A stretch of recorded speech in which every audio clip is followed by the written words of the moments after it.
एतामेवाङ्कं पार्थम् अहम् अज्ञानिष्टवान् आस्यात्मभावस्तो ज्ञानदीपेन भासते अहमेवासमेवाग्रेणान्यत् सत्तसत्परं पश्चादहं ते तस्यैव शिष्यस्वस्मि हृदयर्थं यत् प्रतीयेत न प्रतीयते चात्मनि तद्विद्यादात्मनो मा यथा वासोतात्मनि यथा महान्ति भूतानि भूतेषु चावचिष्ठनुपृष्ठानि पृष्ठानि तथा तेषु न तेषु एतावदेव जिज्ञासा तत्र जिज्ञासनात्मना अन्यव्यतिरेकाभ्यां सर्वत्र हरे कृष्णा कृष्ण कृष्ण हरे हरे हरे राम राम राम हरे हरे। ग्रंथराज भागवत महापुराण की जय। श्रील व्यासदेव भगवान की जय। श्रील गोस्वामी महाराज की जय। जय जय श्री राधे। हरे कृष्णा। तो हम लोग आज द्वादशी है, द्वादशी नहीं, द्वादशी तो हो गया, आज त्रयोदशी है। द्वादशी तो कल था ना। त्रयोदशी है आज। और नहीं, आज तो त्रयोदशी क्या चतुर्दशी भी है, चतुर्दशी लग गया। और आज है शिवरात्रि। अच्छी बात है। वैशाख कृष्ण शिवरात्रि। हर महीने में शिवरात्रि आता है ना, तो आज शिवरात्रि है। और आज अमावस्या भी लग रहा है, क्या बात है। प्रभु, जो त्रयोदशी होती है उसमें शिवरात्रि आती है। चतुर्दशी, चतुर्दशी को शिवरात्रि आती है, ठीक है। हर महीने शिवरात्रि होती है। हर महीने के कृष्ण पक्ष में चतुर्दशी को शिवरात्रि माना जाता है। ठीक है। महाशिवरात्रि एक बार होता है लेकिन शिवरात्रि हर महीने होते हैं। श्री शुकवाच। आज हम लोग पांचवें स्कंद के विंशो अध्याय अर्थात 20वां अध्याय पढ़ेंगे। अन्य छह द्वीपों तथा लोक आलोक पर्वतों का वर्णन भी सुनेंगे। सुखदेव गोस्वामी कहते हैं कि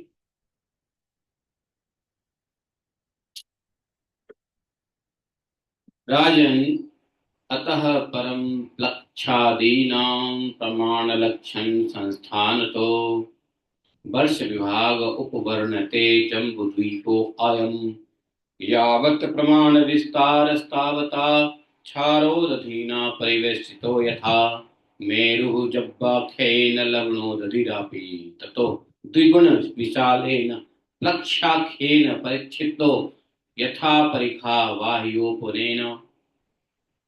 वाह्योपवनेन प्लक्षो जम्बु प्रमाणो द्वीपाख्याकरो हिरण्यमय उत्थितो यत्राग्निरुपास्ते सप्तजीवाः तस्याधिपतिः प्रियव्रतात्मजा इदमज्जुव स्वं द्वीपं सप्तवर्षाणि विभज्य सप्तवर्षनामभ्य आत्मजेभ्य आकलय स्वयात्मयोगेनोपराम।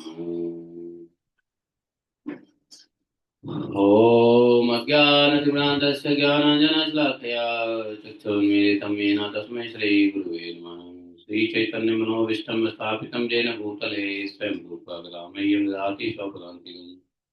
वन्देऽहं श्रीगुरोः श्रीपद्गमनं श्रीगुरोन् वैष्णवांश्च श्रीरूपं सागरजातं सागररघुनाथान्वितं तं सजीवम् साद्वैतं सावधूतं प्रजनसहितं श्रीकृष्ण चैतन्यदेवं श्रीराधाकृष्णपादान् सदा शिवशाखान्वितांश्च।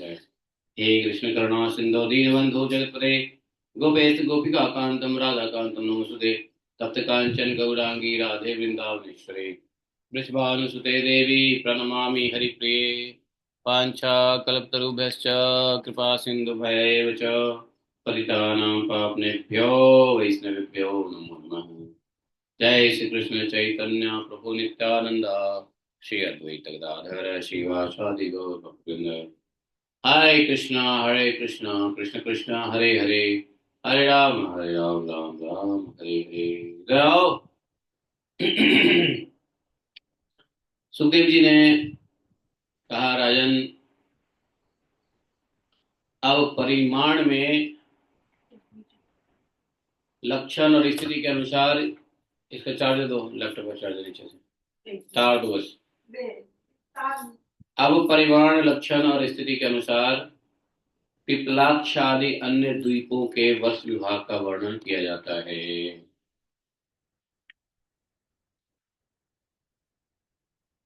तो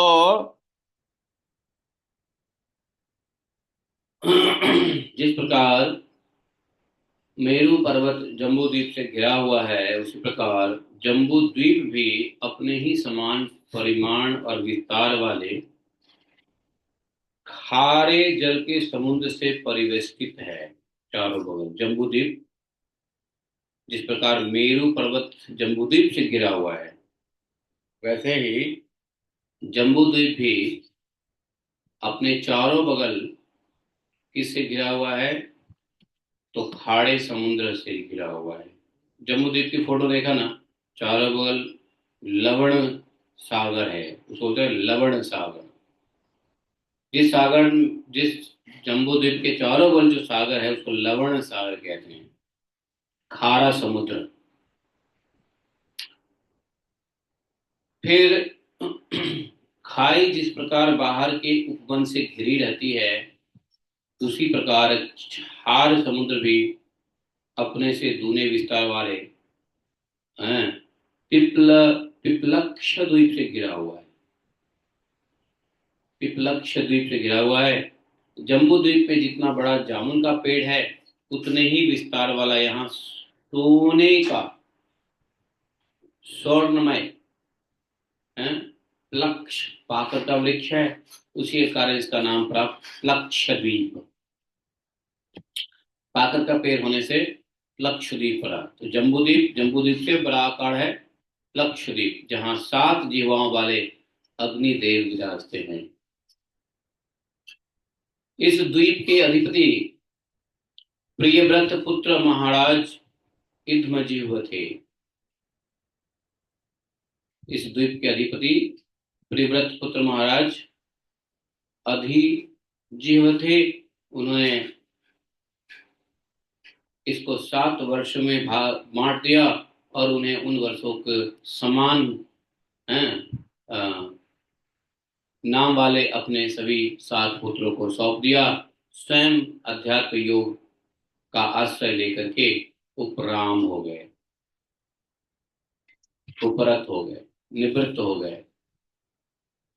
इन वर्षों के नाम कुल जो पड़ा, लक्ष वर्ष के नाम जो पड़े, उसका है यवस, यवस, सुभद्र, शांत, क्षेम, अमृत और अभय है। इनमें भी 7 पर्वत, 7 नदियां ही प्रसिद्ध हैं। यहाँ के पर्वत हैं मणिकूट, वज्रकूट, इंद्रसेन, ज्योतिष्मान, सुपर्व, हिरण्यश्व और मेघमाल।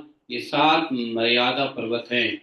और नदियां हैं अरुणा, नर्मणा, आंगिरसी, सावित्री, सुभ्राता, ऋतुम्बरा, सत्यम्भरा, ऋतम्बरा और सत्यम्भा, ये 7 महानदियां हैं। वहां हंस, पतंग, ऊर्ध्वायन और सत्यांग नाम के 4 वर्ण हैं। और जो नदियां बताया है, तो नदियों के जल में स्नान करने से इनके रजोगुण तमोगुण क्षीण होते रहते हैं। इनकी आयु 1000 वर्ष की होती है।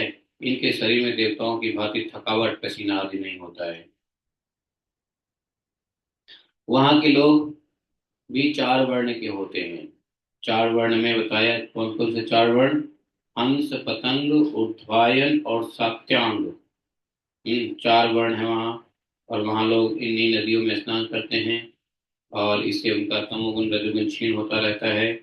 इनकी आयु 1000 वर्ष की होती है। इनके शरीर में देवताओं की भांति थकावट, पसीना आदि नहीं होता है। और संतान उत्पत्ति भी उन्हीं के जैसे होती है। ये त्रयी विद्या के द्वारा तीनों वेदों में वर्णन किए हुए स्वर्ग के द्वारभूत आत्मस्वरूप भगवान सूर्य की उपासना करते हैं। वहां के लोग, लक्ष्य द्वीप के लोग भगवान सूर्य की उपासना करते हैं। वे लोग कहते हैं जो सत्य है, अर्थात अनुष्ठान करने योग्य धर्म, सत्य और ऋत अर्थात प्रतीक होने वाले धर्म। तो सत्य और ऋत वेद और शुभ अशुभ फल के अधिष्ठाता हैं। और उन पुराण पुरुष विष्णु स्वरूप भगवान सूर्य की हम शरण में जाते हैं कि ये उन लोगों का प्रार्थना रहता है। प्रत्यस्य विष्णु रूपम यत् सत्यः यतस्य भद्ब्रह्मणः अमृतस्य च मृत्युश्च सूर्यमात्मा मीमहीति। तो इस प्रकार से है। लक्ष्य आदि 5 द्वीपों में सभी मनुष्यों को जन्म से ही आयु, है, मनोबल, इंद्रिय बल, शरीर बल, बुद्धि और पराक्रम समान रूप से सिद्ध रहते हैं पहले से। लक्षद्वीप अपने ही समान विस्तार वाले, जितना बड़ा लक्षद्वीप है उसमें उतनी ही अ, इक्षु रस के समुद्र से घिरा हुआ है। इक्षु रस समझे, गन्ने का रस। ईख, इक्षु रस, ईख बोलते हैं ना, ईख ईख मतलब गन्ना। तो इक्षु रस के समुद्र से घिरा हुआ रहता है। उसके आगे उससे 2 गुने आकार वाले शालमली द्वीप है, और जो उतने ही विस्तार वाले शालमली द्वीप के चारों बगल क्या है, मदिरा है, मदिरा। वहां के समुद्र मदिरा है, कोई भी जाके पी सकता है। तो मदिरा के समुद्र से घिरा हुआ है। जम्बूद्वीप खाड़ा समुद्र, लक्षद्वीप गन्ने का रस, और शालमली द्वीप ये मदिरा के सागर से घिरा हुआ है। लक्षद्वीप के पाकर के पेड़ के बराबर उसमें, वहां पे शालमली नाम क्यों पड़ा, क्योंकि शालमली द्वीप में समेर के पेड़ है। समेर समझते हो? समेर मतलब बोलते हैं उसको शालमली। शालमली अरे वो क्या बोलते हैं, पेड़ का नाम क्या है, सिमर। सिमर कहते हैं, सिमर का पेड़। ये सिमर के पेड़ हिमालय में थोड़े देखे जाते हैं वैसे। यहाँ के और उसकी लकड़ियां बहुत मजबूत होती हैं, समेर उसको बोलते हैं। उसको संस्कृत में कहते हैं सालमली, सालमली। तो उस द्वीप में ये पेड़ बहुत अधिक है, इसलिए उस द्वीप का नाम पड़ा सालमली द्वीप। वो मदिरा से घिरा हुआ है। और यहाँ पर भगवान गरुड़ का पक्षीराज गरुड़ जी का निवास स्थान है, तथा यही इस द्वीप के नामकरण का भी हेतु है। इस द्वीप के अधिपति कौन है? महाराज प्रियव्रत के पुत्र यज्ञबाहो। महाराज प्रियव्रत के 9 पुत्र थे ना, तो 9 को 9 द्वीप दिया, उसमें से यज्ञबाहु को दिया शालमली। उन्होंने इसके सुरोचन, सौमनस्य, रमणक, देववर्ष, पारिभद्र, आप्यायन और अविज्ञात नाम से 7 भागों में इसको किया, और इन्हीं नाम वाले अपने पुत्र को सौंप दिया। तो उन्होंने भी उस वर्ष को 7 भागों में बांटा और दे दिया अपने पुत्रों को। इसमें भी 7 वर्ष पर्वत और 7 ही नदियां हैं वहां पे। जो पर्वत है 7, वो है स्वरस, शतशृंग, वामदेव, कुंद, मुकुंद, पुष्पवर्ष और सहस्त्रश्रुति। और वहां की जो नदियां हैं, 7 नदियां हैं, वो है अनुमति, श्रीवाली, सरस्वती, कुहू, रजनी, नंदा और राका। इन वर्षों में रहने वाले शूत्रधर, वीरधर, वसुंधर और ईशंधर नाम के 4 वर्ण के लोग वेद में भगवान चंद्रमा की वेद मंत्रों से उपासना करते हैं। तो वो भगवान चंद्र को ही, भगवान चंद्रमा को ही भगवान देखते हैं, चंद्रमा में भगवान देखते हैं। और ये जो चारों वर्ण के लोग हैं, श्रुतधर, वीरधर, वसुंधर और ईशंधर, तो उपासना करते हैं। वो लोग क्या कहते हैं, वो लोग कहते हैं कि स्वगोभी पितृदेभ्यो विभजन कृष्ण शुक्लयो प्रजानाम सर्वासाम राजांध सोमो न आस्तित्वति। जो कृष्ण पक्ष और शुक्ल पक्ष में अपनी किरणों के विभाग करके देवता पितर और संपूर्ण प्राणियों को अन्न देते हैं, वे चंद्रदेव हमारे राजा, क्या राजा हूँ। तो राजा को ही वो सर्वस्व, चंद्र को ही चंद्रमा की पूजा करते हैं, उनको सर्वस्व मानते हैं। इसी प्रकार मदिरा के समुद्र से आगे इससे डबल, देखो जम्बू द्वीप से डबल है लक्षद्वीप, लक्षद्वीप से डबल है सालमली द्वीप, और सालमली द्वीप से डबल है कुश द्वीप। तो कुश द्वीप जो है वो मदिरा के समुद्र से आगे कौन सा समुद्र है? घी का समुद्र है। वाह, यहाँ घी का अकाल पड़ा हुआ है, वहां पर जाओ घी का ही समुद्र है, जितना मर्जी कनस्तर पीपा भर लो घी के, शुद्ध घी मिलेंगे वहां। तो कौन सा है वो? कुश द्वीप है, कुश द्वीप। तो यहाँ पर कुश द्वीप क्यों पड़ा? क्योंकि इस द्वीप में कुश का झाड़ बहुत मिला, कुश की झाड़ी। हमारे यहाँ कुश की झाड़ी है ना, कहीं कहीं मिल जाता है, लेकिन वहां पे हर जगह कुश की झाड़ ज्यादा है, इसलिए उसका नाम पड़ा कुशद्वीप। और यहाँ पर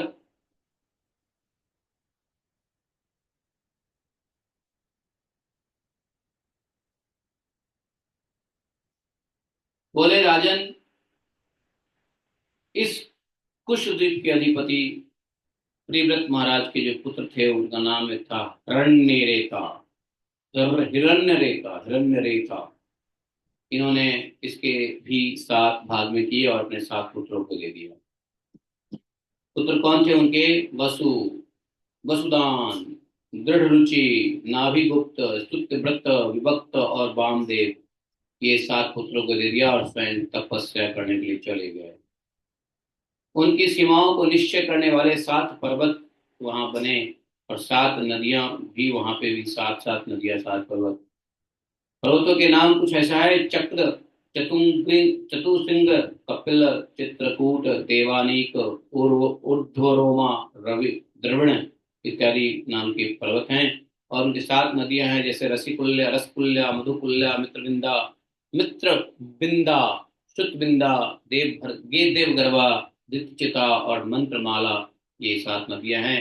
इनके जल में स्नान करके वहां के लोग कुश द्वीपवासी, कुशल, कोविद, अभियुक्त और कुलक, वहां भी 4 वर्ण हैं, वहां के 4 नाम है। इन 4 वर्णों के लोग वहां पर अग्नि के रूप में भगवान श्री हरि का भजन करते हैं। तो वो लोग क्या कहते हैं? परस्य ब्रह्मण साक्षात जात वेदोसि हव्यवाट, देवानां पुरुषाणां गाम यज्ञेन पुरुषम यजेत। कहते हैं, हे अग्नि, आप पर ब्रह्म को साक्षात हवि पहुंचाने वाले हैं।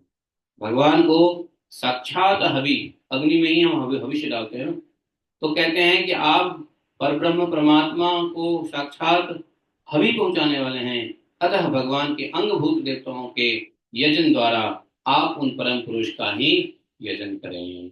तो देखा, तो किसी द्वीप में कोई हवा को, कोई चंद्रमा को, कोई अग्नि को, कोई ऐसे अपना अपना उसमें वो भगवान का देखते हैं, भगवान को उसी रूप में पूजते हैं।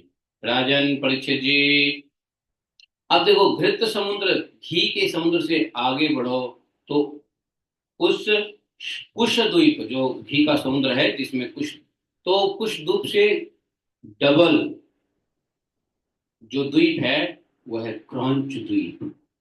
और क्रंच द्वीप घी से बना है ना, लेकिन वहां दूध का समुद्र है। लो, क्रंच द्वीप में दूध का समुद्र है, चारों बगल से दूध से घिरा हुआ समुद्र है। हाँ, यहाँ पर एक पर्वत है क्रंच नाम का, इसलिए वो क्रंच द्वीप का है। बहुत विशाल पर्वत है जो क्रंच नाम का पर्वत है, इसलिए उस पर्वत के नाम पे उसका द्वीप का नाम पड़ा क्रंच द्वीप। पूर्व काल में पहले स्वामी कार्तिकेय जी के शस्त्र प्रहार से इसका कटी प्रदेश और लता निकुंज आदि छत बिछत हो गए थे, किंतु क्षीर समुद्र से खींचा जाकर और वरुण देव से सुरक्षित होकर फिर निर्भय हो गया यहाँ। और इस द्वीप के अधिपति महाराज प्रियव्रत के एक पुत्र थे, उनका नाम था धृतपृष्ठ। धृतपृष्ठ उस अम, अम, द्वीप के राजा हुए। वे बड़े ज्ञानी थे, उन्होंने भी इसको 7 भागों में बांटा और अपने 7 उत्तराधिकारी पुत्रों को उसका हेड बनाया, नियुक्त किया।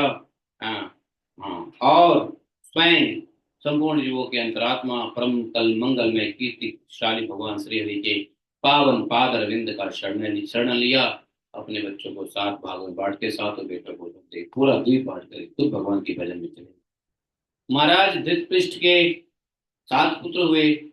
उनका नाम था आम, मधुरुहु, मेघपृष्ठ, सुधामा, भ्राजृष्ट, लोहितार्ण और वनस्पति। ये 7 पुत्र थे, इसलिए उन्होंने 7 पर्वत का नाम,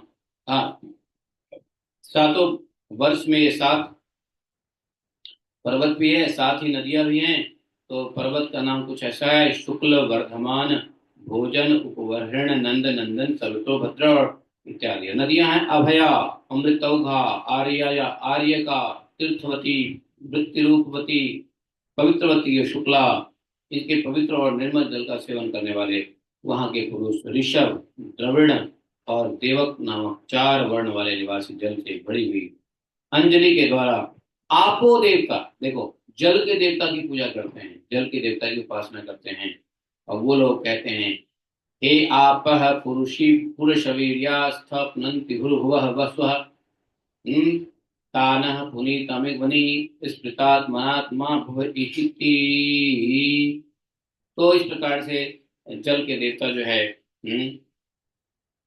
वो प्रार्थना करते हैं कि आप परमात्मा के सामर्थ्य प्राप्त हैं, आप भू भुव और स्व तीनों लोगों को पवित्र करते हो, क्योंकि स्वरूप से ही पापों का नाश करने वाले हो। हम अपने शरीर से तुम्हारा स्पर्श करते हैं, तुम हमारे अंगों को पवित्र करो। तो वहां के लोग जो है जल को ही पूजा करते हैं। इस प्रकार क्षीर समुद्र से आगे उनके चारों ओर 32 लाख योजन विस्तार वाला कौन सा द्वीप है? शाप द्वीप है, जो अपने समान, जितना बड़ा शाप द्वीप है उतना ही बड़ा समुद्र भी है। जो इसका समुद्र मालूम है? मट्ठे का समुद्र है, मट्ठा। मट्ठे का समुद्र है। तो देखा, हमारा समुद्र क्या है? खार, नमकीन समुद्र है। और उसके बाद कौन सा समुद्र था? गन्ना। उसके बाद मदिरा। उसके बाद घी। उसके बाद दूध। उसके बाद कौन सा समुद्र आया? मट्ठा। इसमें इसका नाम शाक द्वीप इसलिए पड़ा कि शाक नाम का एक बहुत बड़ा पेड़ है वहां पे, इसलिए इसका नाम पड़ा शाक। उसमें अत्यंत मनोहर सुगंध से सारा द्वीप महकता रहता है। मेधातिथि नामक उसके अधिपति भी राजा प्रियव्रत के पुत्र थे।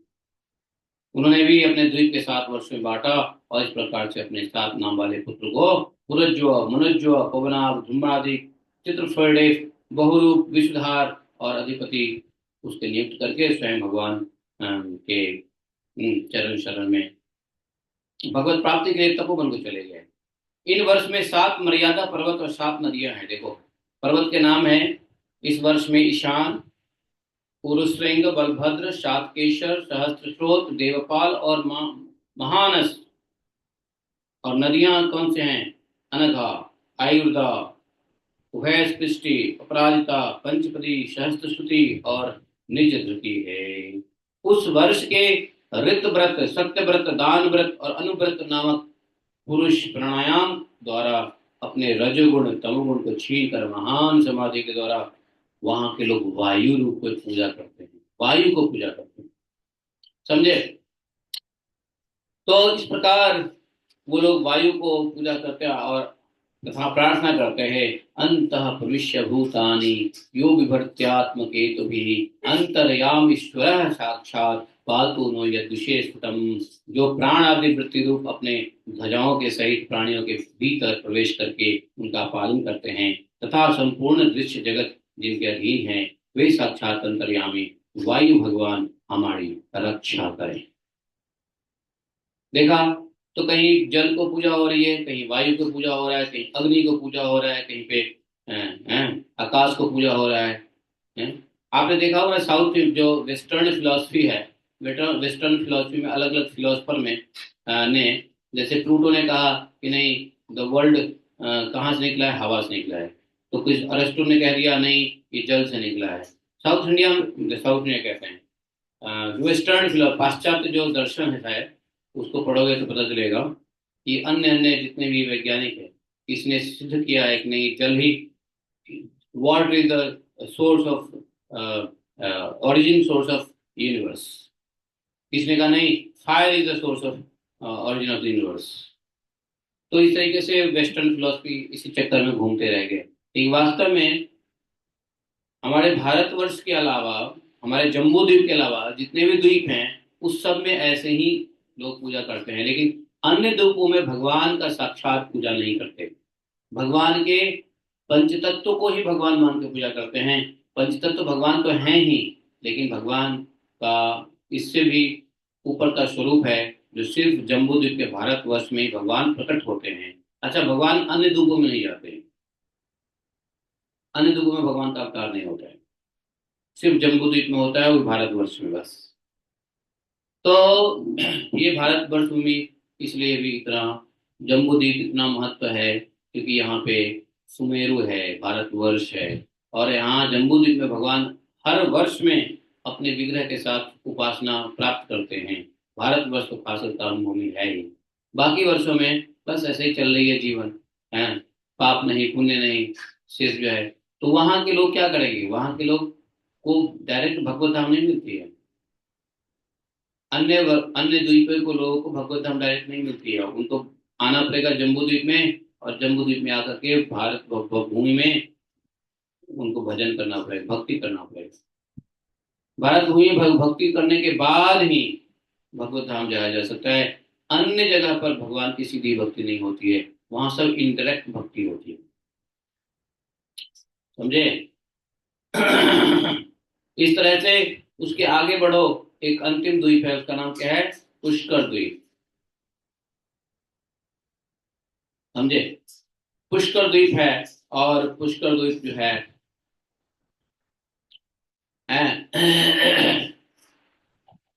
चारों ओर से मीठा जल है, मतलब दूध के बाद मीठा जल का समुद्र है। और ये पहले के जो द्वीप था ना, उस द्वीप से दो गुना है, शाक द्वीप था ना पहले, उसका दो गुना है ये। और वहां के लोग जो है भगवान को किस रूप में पूजा करते हैं। वहां पे पुष्कर नाम क्यों पड़ा, वहां बोले कि बहुत बड़ा बड़ा कमल के फूल है, उस द्वीप पे बहुत बड़े बड़े कमल के फूल है, बहुत विशाल शाखा वाली कमलों के फूल हैं, इसलिए वहां पे पुष्कर द्वीप नाम पड़ा। जो ब्रह्मा जी का आसन माना जाता है, कमल क्या है, ब्रह्मा जी का आसन है।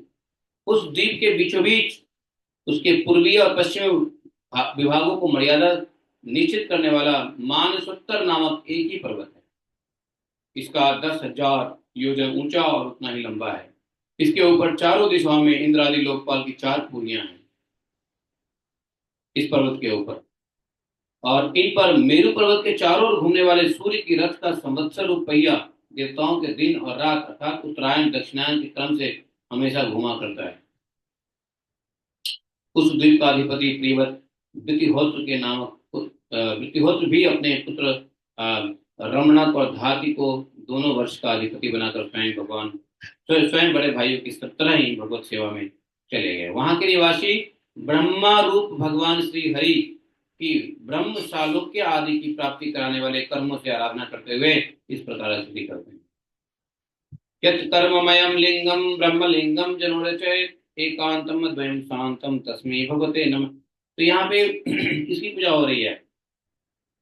यहाँ पे ब्रह्मा भगवान का जो ब्रह्म स्वरूप है, ब्रह्म सालोक्य आदि को प्राप्त करने वाले कर्मों की आराधना करते हुए कहते हैं जो साक्षात कर्म फल स्वरूप हैं और जो एक परमेश्वर में ही जिनकी पूर्ण स्थिति है तथा जिनकी सब लोग पूजा करते हैं, ब्रह्म ज्ञान के साथ हम लोग उन अद्वितीय शांत स्वरूप ब्रह्म मूर्ति भगवान को मेरा नमस्कार है। तो यहाँ पे लोग ब्रह्मा जी की पूजा करते हैं, भगवान को ब्रह्मा जी में देखते हैं, ब्रह्मा जी को भगवान ब्रह्म स्वरूप में देखते हैं और यहाँ पूजा होती है। समझे? सुखदेव जी कहते हैं तथा परस्त लोका लोक नामाचलो लोका लोक यो अंतराले उपृतः उपक्षिप्त है। परीक्षित जी, उसके आगे बढ़ो। कौन सा पर्वत है? उसका नाम है लोकालोक पर्वत। इसके आगे ये अंतिम जो द्वीप बताया, सातवां द्वीप, कौन सा द्वीप नाम क्या था? पुष्कर द्वीप।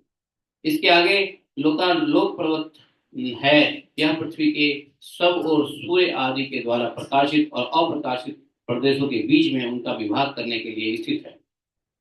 जानते हो, कहते हैं जो जो कुछ जगह प्रकाशित रहता है, कुछ जगह अप्रकाशित है। सूर्य जब चक्कर लगाते हैं तो लोकालोक के उस पार रहने वाले जितने द्वीप हैं वहां अंधेरा रहता है, और लोकालोक के इस पार रहने वाले जो द्वीप हैं वहां पे उजाला रहता है।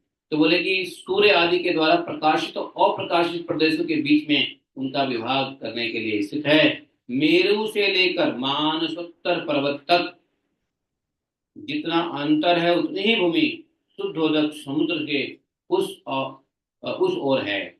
उसके आगे सुवर्णमयी भूमि है और जो दर्पण के समान स्वच्छ है। इसमें गिरी हुई कोई भी वस्तु फिर नहीं मिलती, इसलिए वहां देवताओं के अतिरिक्त और कोई प्राणी नहीं रहता। लोकालोक पर्वत पे सिर्फ देवता लोग रहते हैं और कोई प्राणी नहीं रहता। लोकालोक पर्वत सूर्य आदि से प्रकाशित, सूर्य आदि मतलब सूर्य के अलावा और भी जितने भी प्रकाश देने वाले हैं, जैसे चंद्रमा भी, तो सूर्य आदि प्रकाशित और प्रकाशित भूभागों के बीच में है। इससे ही इसका नाम पड़ा है। इसे परमात्मा ने, भगवान ने त्रिलोकी के बाहर उसे चारों ओर सीमा के रूप में स्थापित किया है। इसका इतना ऊंचा और लंबा है कि इसके एक ओर से तीनों लोकों को प्रकाशित करने वाली सूर्य से लेकर ध्रुव पर्यंत समस्त ज्योतिर्मंडल की किरणें दूसरी ओर नहीं जाती है। एक साइड सूर्य को इतना ढक देते हैं कि दूसरी तरफ किरण जाती ही नहीं। विद्वानों ने प्रमाण लक्षण स्थिति के अनुसार संपूर्ण लोकों का इतना ही विस्तार बताया है। यह समस्त भूलोक 50 करोड़ योजन है। भूलोक की 50 करोड़ योजन अर्थात 12.5, हाँ, इसका चौथाई भाग अर्थात 12.5 करोड़ योजन विस्तार। 12.5 करोड़ योजन का मतलब क्या हुआ? तो इतना फैला हुआ है लोकालोक पर्वत।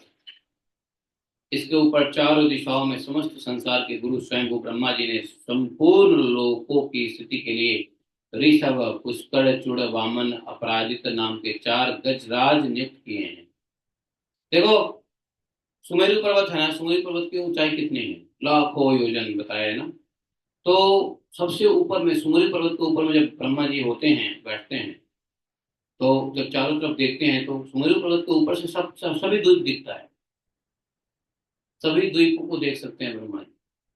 वहां से लोकालोक पर्वत भी दर्शन होते हैं, है कि नहीं? तो वहां पर क्या हुआ कि वहां पे जो 4 दिशाओं में संसार के गुरु स्वयं ब्रह्मा जी ने सभी संपूर्ण लोगों की स्थिति बनाए रखने के लिए 4 हाथी को नियुक्त किया है। उसका नाम है ऋषभ, पुष्करचूड़, वामन और अपराजित। ये 4 हाथी को चारों तरफ बिठाया है तो बैलेंस करने के लिए। समझे?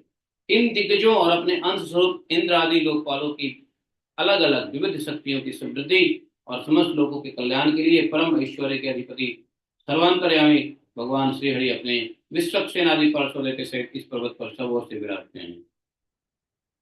लोकालोक पर्वत की बात हो रही है। वे अपने विशुद्ध सत्व श्री विग्रह को, जो धर्म, ज्ञान, वैराग्य और ऐश्वर्य आदि 8 महासिद्धियों से संपन्न है, धारण किए हुए हैं। उनके कर कमलों में शंख, चक्र आदि आयुध सुशोभित है। ऐसा भगवान का वहां पे निवास है। इस प्रकार अपनी योग माया से रचे हुए अलग अलग लोकों की व्यवस्था को सुरक्षित रखने के लिए वे इसी लीलामय रूप से कल्प के अंत तक वहां पर सब ओर रहते हैं। देखो, भगवान का यह रूप जो अपने योग माया से रचा हुआ है, वो इस संसार को सुरक्षित रखने के लिए वहां पे उस रूप में हमेशा लीला पर्यंत अल्प कल्प के अंत तक भगवान को शुद्ध सत्व श्री विग्रह वर्तमान रहता है।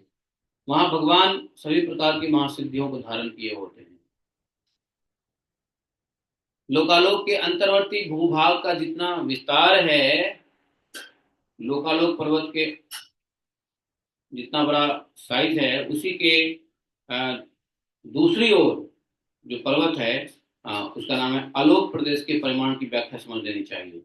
तो उसको आगे तो केवल योगेश्वर को ही ठीक ठीक गति हो सकती है। वहां पे योगेश्वर के अलावा किसी की गति नहीं होती है। बोले तो सुखदेव गोस्वामी कहते हैं, परीक्षित देखो, स्वर्ग और पृथ्वी के बीच में जो ब्रह्मांड का केंद्र है, स्वर्ग और पृथ्वी के बीच में ब्रह्मांड का केंद्र है, वही सूर्य की स्थिति है। अर्थात सूर्य ब्रह्मांड के बीच में है, तो वही सूर्य और ब्रह्मांड गोलक के बीच में सब ओर से 25 करोड़ योजन का अंतर है। 25 करोड़ योजन। सूर्य इस मृत अर्थात मरे हुए अचेतन अंड में विराज रूप से विराजते हैं। इसी से इनका नाम क्या है? सूर्य का एक नाम है मार्तंड। मार्तंड क्यों है? क्योंकि मरे हुए अचेतन अंडे के समान वहां पड़े रहते हैं सूर्य है? और उनसे क्या प्रकट होता है? सूर्य से क्या प्रकट होता है? रोशनी, ज्योति। इसलिए ज्योति प्रकट होता है सूर्य से, इसलिए सूर्य का नाम पड़ा हिरण्यमय। और चूंकि सूर्य पड़े रहते हैं बिल्कुल अंडे की तरह चुपचाप, मतलब निस्तेज, मृत प्रायः, इसलिए इसका नाम पड़ा मार्तंड। और ये हिरण्यमय किससे प्रकट हुआ? ब्रह्मांड से प्रकट हुए, इसलिए इनका नाम हिरण्यगर्भ भी पड़ा। कहते हैं सूर्य के द्वारा ही दिशा, आकाश, द्यूलोक, द्यूलोक मतलब स्पेस, अंतरिक्ष लोक, भूलोक, स्वर्ग, मोक्ष के प्रदेश, नरक और रसातल, अन्य समस्त भागों का विभाग होता है सूर्य के द्वारा।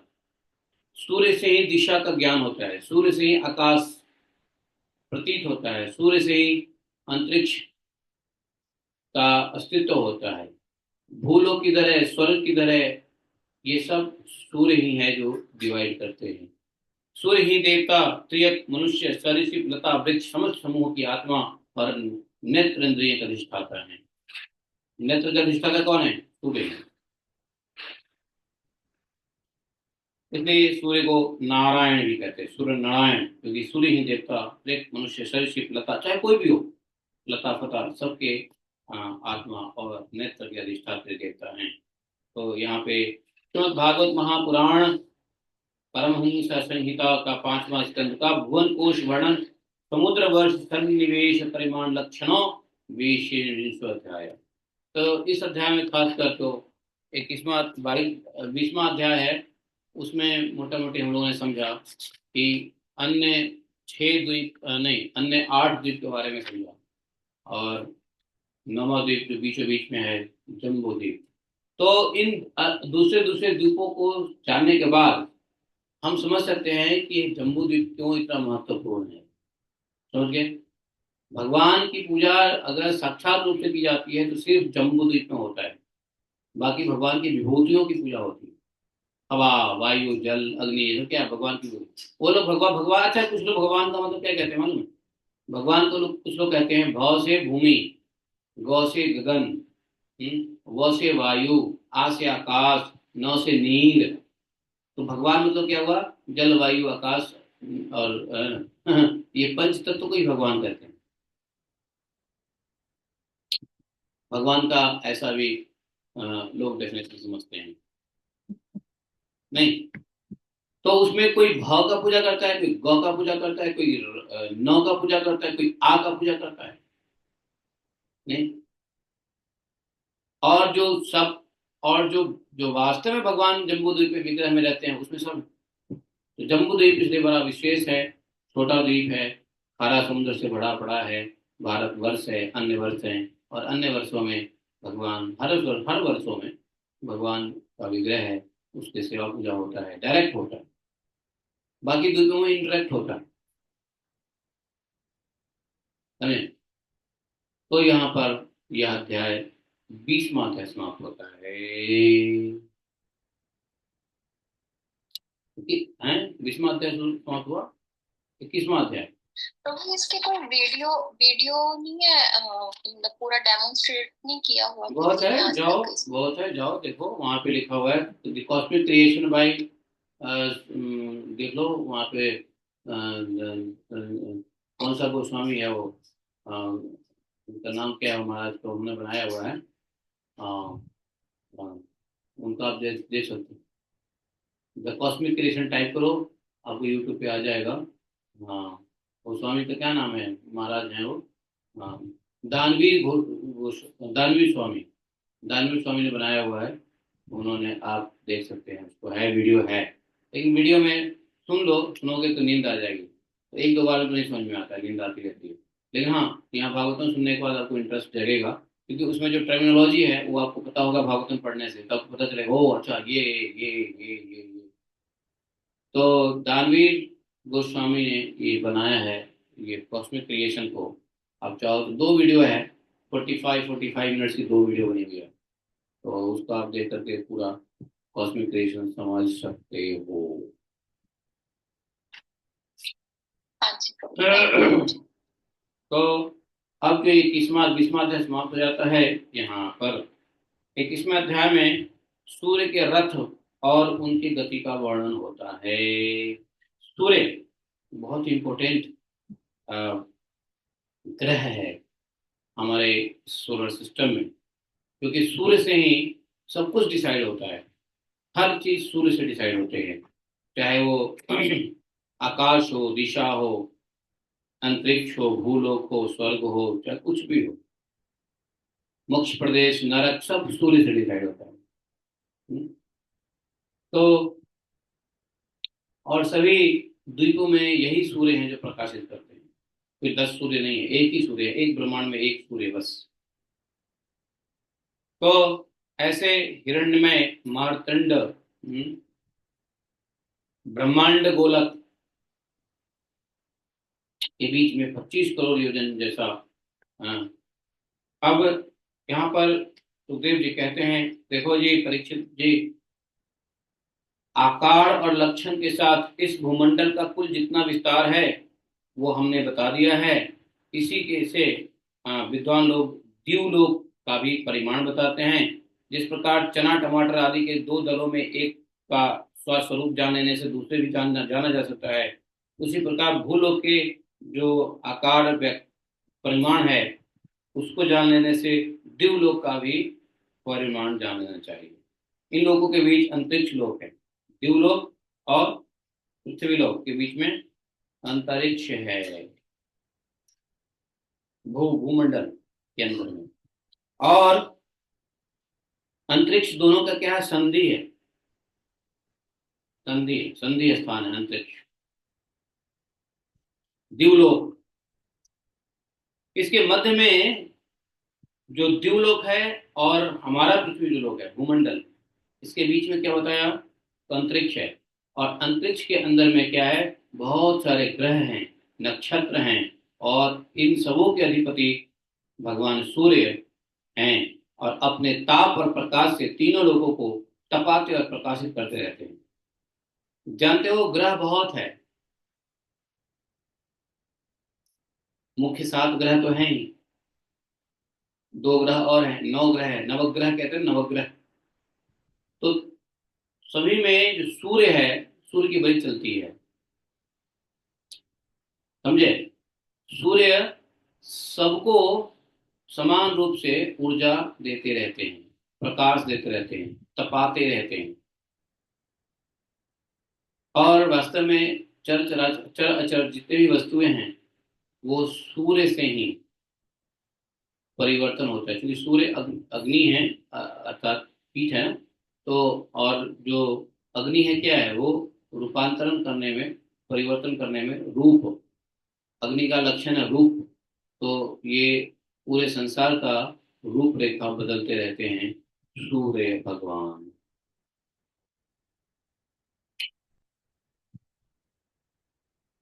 तो इसलिए सूर्य सबको प्रकाशित करते हैं, सबको तपाते हैं, सबको हेल्प करते हैं, इसलिए सभी ग्रह सूर्य को बहुत रिस्पेक्ट करते हैं। राहु केतु को थोड़ी सी दुश्मनी है, इसलिए ग्रास करने की बार बार कोशिश करता है, लेकिन कर नहीं पाता है। सूर्य बहुत ही इंपॉर्टेंट है, इसलिए चाहे आपके ग्रह नक्षत्र तारे कैसे भी हों जन्म के समय, सूर्य को जल देने से सभी ग्रह नक्षत्र शांत रहते हैं। क्योंकि जिसकी सूर्य से दोस्ती होगी उसको और कोई ग्रह नक्षत्र ज्यादा नहीं कुछ बिगाड़ सकता है। और सूर्य से दोस्ती करने के लिए सूर्य की उपासना, भगवान सूर्य जी को जल इत्यादि जो है सूर्य नमस्कार करके, क्योंकि सूर्य नारायण ही है, तो ऐसी उपासना से ग्रह नक्षत्र तारे ठीक रहते हैं। यही सूर्य हैं जो उत्तरायण, दक्षिणायन इत्यादि संवत्सर को दो भाग में बांटते हैं। विष्णुवत नामावली जैसे मंद, शीघ्र, समान इत्यादि गति, समय, मकर आदि राशियों के ऊंचे नीचे और समान स्थान में जाकर दिन रात, बड़ा छोटा और या इक्वल करते रहते हैं। सूर्य की गति है, सूर्य एक जगह नहीं टिकते हैं, सूर्य की गति है। सूर्य और चंद्र इत्यादि या जितने भी ग्रह हैं वो सब चलायमान है, चलते रहते हैं। और वो अलग अलग ग्रह में जाकर के अलग अलग, सॉरी क्या बोलते हैं उसको, राशि में जाकर के अलग अलग फल देते रहते हैं।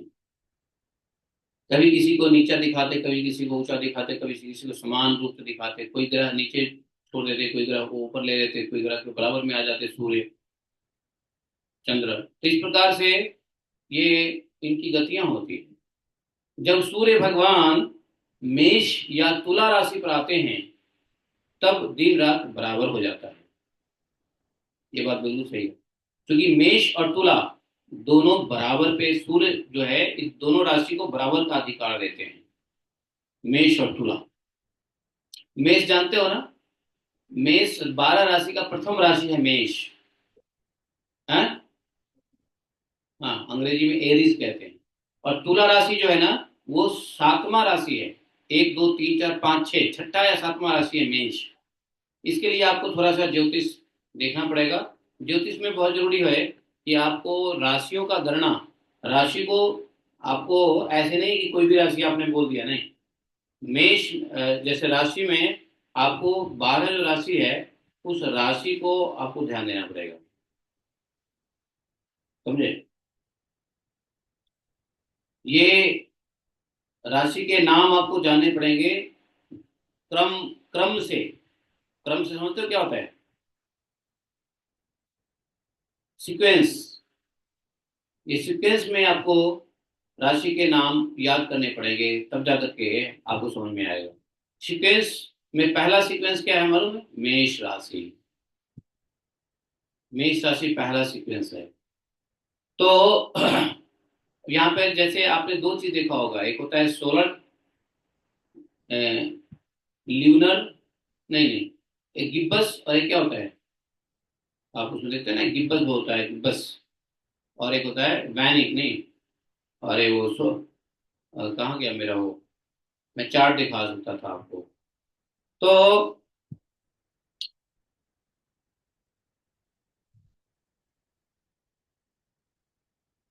तो इसमें पाढ़ राशि में पहला राशि मेष है, और देखोगे तुला राशि सातवां है।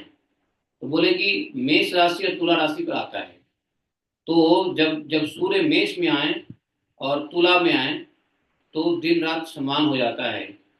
तो मेष में कब आता है सूर्य मालूम है?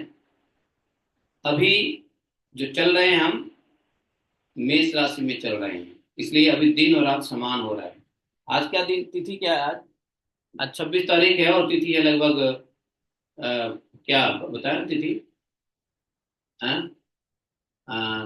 चतुर्थी त्रयोदशी। चतुर्थी चतुर्थी त्रियो- त्रयोदशी चतुर्थी लग गया आज है। कल हो जाएगा अमावस्या, कल अमावस्या है, ठीक है। उसके बाद 26, आज 26 है ना, 27 को अमावस्या है, 28 29 को प्रतिपदा है, द्वितीया है, और 30 तारीख को तृतीया है, जिसको अक्षय तृतीया कहते हैं। तो मेष राशि में प्रवेश कर जाते हैं सूर्य इसी अमावस्या के बाद। तो अभी मेष राशि चल रहा है, इसलिए ये समय जो है सुबह शाम दोनों, मतलब दिन और रात इक्वल टाइम पे आ जाते हैं। और यही चेंज हो जाता है तुला राशि में जब जाते हैं। तो तुला राशि का समय कब होता है, पता है आपको? नहीं पता है? समझना चाहते हो? देखो कैलकुलेट करो, इसको कैलकुलेट करो, सिंपल सी बात है।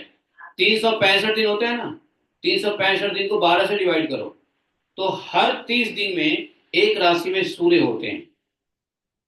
हर 30 दिन में 30 से थोड़ा अधिक है, लेकिन 30 दिन मान लो, क्योंकि हर लीप ईयर भी आता है ना, तो 30 दिन तक रहते हैं एक राशि में। तो अभी मेष राशि में है। तो अभी यहां से देखो क्या आने वाला है आपका, मई, जून, जुलाई, अगस्त, सितंबर, अक्टूबर, नवंबर। तो नवंबर दिसंबर में जाकर के तुला राशि में प्रवेश करते हैं। तो तुला राशि के बाद जो राशि है उसमें क्या होता है, सूर्य दक्षिणायन में चले जाते हैं। तो इसलिए जब वृश्चिक राशि में होते हैं, धनु राशि में होते हैं, मकर राशि में होते हैं, कुंभ में होते हैं, मीन में होते हैं, तो यहाँ ठंडा होता है। और जब मेष, वृषभ, मिथुन, कर्क, सिंह, कन्या, यहाँ पे उत्तरायण होता है और वहां पे गर्मी होती है, गर्म का समय होता है, उत्तर में होते हैं सूर्य। तो ये इस प्रकार से अब यहाँ से क्या होगा, जैसे ही मेष से वृषभ में आएंगे तो दिन बड़ा हो जाएगा, रात छोटा हो जाएगा। मिथुन बड़ा हो जाएगा धीरे धीरे, और फिर वापस नीचे आ जाएंगे सिंह, कन्या में और बराबर हो जाएंगे, फिर तुला में इक्वल हो जाएंगे। इस प्रकार से फिर क्या होगा, रात बड़े होने लगेंगे। वृश्चिक, धेनु, मकर, कुंभ, मीन, ये रात बड़े कर देंगे और दिन को छोटा कर देगा। समझे? तो इस प्रकार से 5 राशि में चलते हैं। जब सुनो, जब वृषादि, वृष आदि अर्थात अर्थात वृष अर्थात वृश्चिक है ना, वृश्चिक आदि, वृश्चिक, धनु, मकर, कुंभ, मीन ऐसे राशि में जब सूर्य चलते हैं, तो प्रति मास रात्रियों में एक एक घड़ी कम हो जाता है और उसी हिसाब से दिन बढ़ते हैं। तो हर महीने 1 घंटा कम हो जाता है। जब वृश्चिक आदि 5 राशि में चलते हैं तब दिन और रात में विपरीत परिवर्तन होता है, अर्थात दिन बड़े होते हैं, रात छोटा होता है, रात बड़े होते हैं, दिन छोटा होता है। इस प्रकार से दक्षिणायन का आरंभ होता है। दक्षिणायन आरंभ होने तक दिन बढ़ते रहते हैं और उत्तरायण लगने तक रात्रि बढ़ती रहती है। तो उत्तरायण हो गया ना, तो रात्रि बढ़ता। अब ये उत्तरायण में क्या होगा, अब यहाँ से बराबर हो गया, अब यहाँ से धीरे धीरे धीरे धीरे दिन छोटा हो जाएगा और रात बड़े होने लग जाएंगे, फिर इक्वल आएगा, फिर वहां से रात बड़े होने लगेंगे, दिन छोटा होने लग जाएगा। इस प्रकार से विद्वान लोग मानसोत्तर पर्वत पर सूर्य की परिक्रमा का मार्ग 9,51,00,000 योजन बताते हैं। सूर्य अपने चारों बगल 9,51,00,000 योजन में परिक्रमा करते हैं और उस पर्वत पर मेरु के पूर्व की ओर इंद्र की देवधानी, दक्षिण में यमराज की यम संयमनी और पश्चिम में वरुण की निम्बलोचनी और उत्तर में चंद्रमा की विभावरी नाम की पुरियां हैं। आपको पता है ना, सुमेरु पर्वत के ऊपर में बताया था, बीच में ब्रह्मपुरी है। ब्रह्मपुरी के चारों बगल 4 दिक्पाल हैं, तो वो यही दिक्पाल हैं। क्या नाम है उनका? तो इंद्र का कौन सा पुरी है? यमराज की दक्षिण में है, जो संयमनी कहते हैं, पश्चिम में वरुण की निम्बलोचनी है और उत्तर में चंद्रमा की विभावरी है और पूर्व में इंद्र की देवधानी नामक पुरियां हैं। इन पुरियों के मेरु के चारों ओर समय समय पर सूर्योदय, मध्याह्न, सायंकाल और अर्धरात्रि होते हैं। इन्हीं के कारण संपूर्ण जीवों की प्रवृत्ति या निवृत्ति होती है। सूर्य की रोशनी जैसे जैसे इन पुरियों में पड़ती है, कहीं पे सूर्य किसी पुरी में मध्याह्न में होते हैं, किसी पुरी में सायं में होते हैं, किसी पुरी में सुबह में होते हैं और किसी किसी पुरी में अर्धरात्रि में होते हैं। तो अर्धरात्रि में जहां जिस पुरी में होता है वहां पे जीवों का निवृत्ति प्रवृत्ति डिसाइड होता है। राजन परीक्षित जी को कहते हैं। तो मैं यहाँ बता दूं कि सूर्य भगवान से सभी ग्रह को फायदा होता है, सभी ग्रह में सूर्य, इसलिए सूर्य आपको सभी ग्रहों के उत्पाद से बचा सकता है। इसलिए सूर्य जल सबको देना आवश्यक बताया गया। सूर्य की उपासना, गायत्री, इसलिए गायत्री देखो, गायत्री मतलब अब पता नहीं कितने ग्रह उपग्रह हैं, और सभी ग्रह उपग्रह के चक्कर में फंसेंगे तो क्या होगा, टाइम जाएगा। इसलिए एक ही ग्रह सूर्य अर्थात गायत्री, गायत्री सविता, हम लोग जो गायत्री करते हैं उसमें सूर्य की भी उपासना है। गायत्री ही है ही सूर्य की उपासना। तो जिसमें प्रथम गायत्री है वो सविता गायत्री है, सूर्य की ही है। तो इसलिए ग्रह नक्षत्र में एक ही नक्षत्र है, एक ही ग्रह है सूर्य, जिसकी उपासना करने से सभी प्रकार के ग्रह शांति हो सकती है। इसलिए आप ज्योतिष बन जाओ और सबको बोल दो भैया, अच्छा ये प्रॉब्लम है, सूर्य भगवान को जल दे दो। सूर्य से, सूर्योदय से पहले उठना और सूर्य भगवान को जल देना, ये अनेक प्रकार के रोगों, बलाय और अन्य ग्रहों के प्रभाव को मुक्त कर देता है जो व्यक्ति सूर्योदय से पहले उठता है। बोले सूर्योदय से पहले कितने पहले उठना है?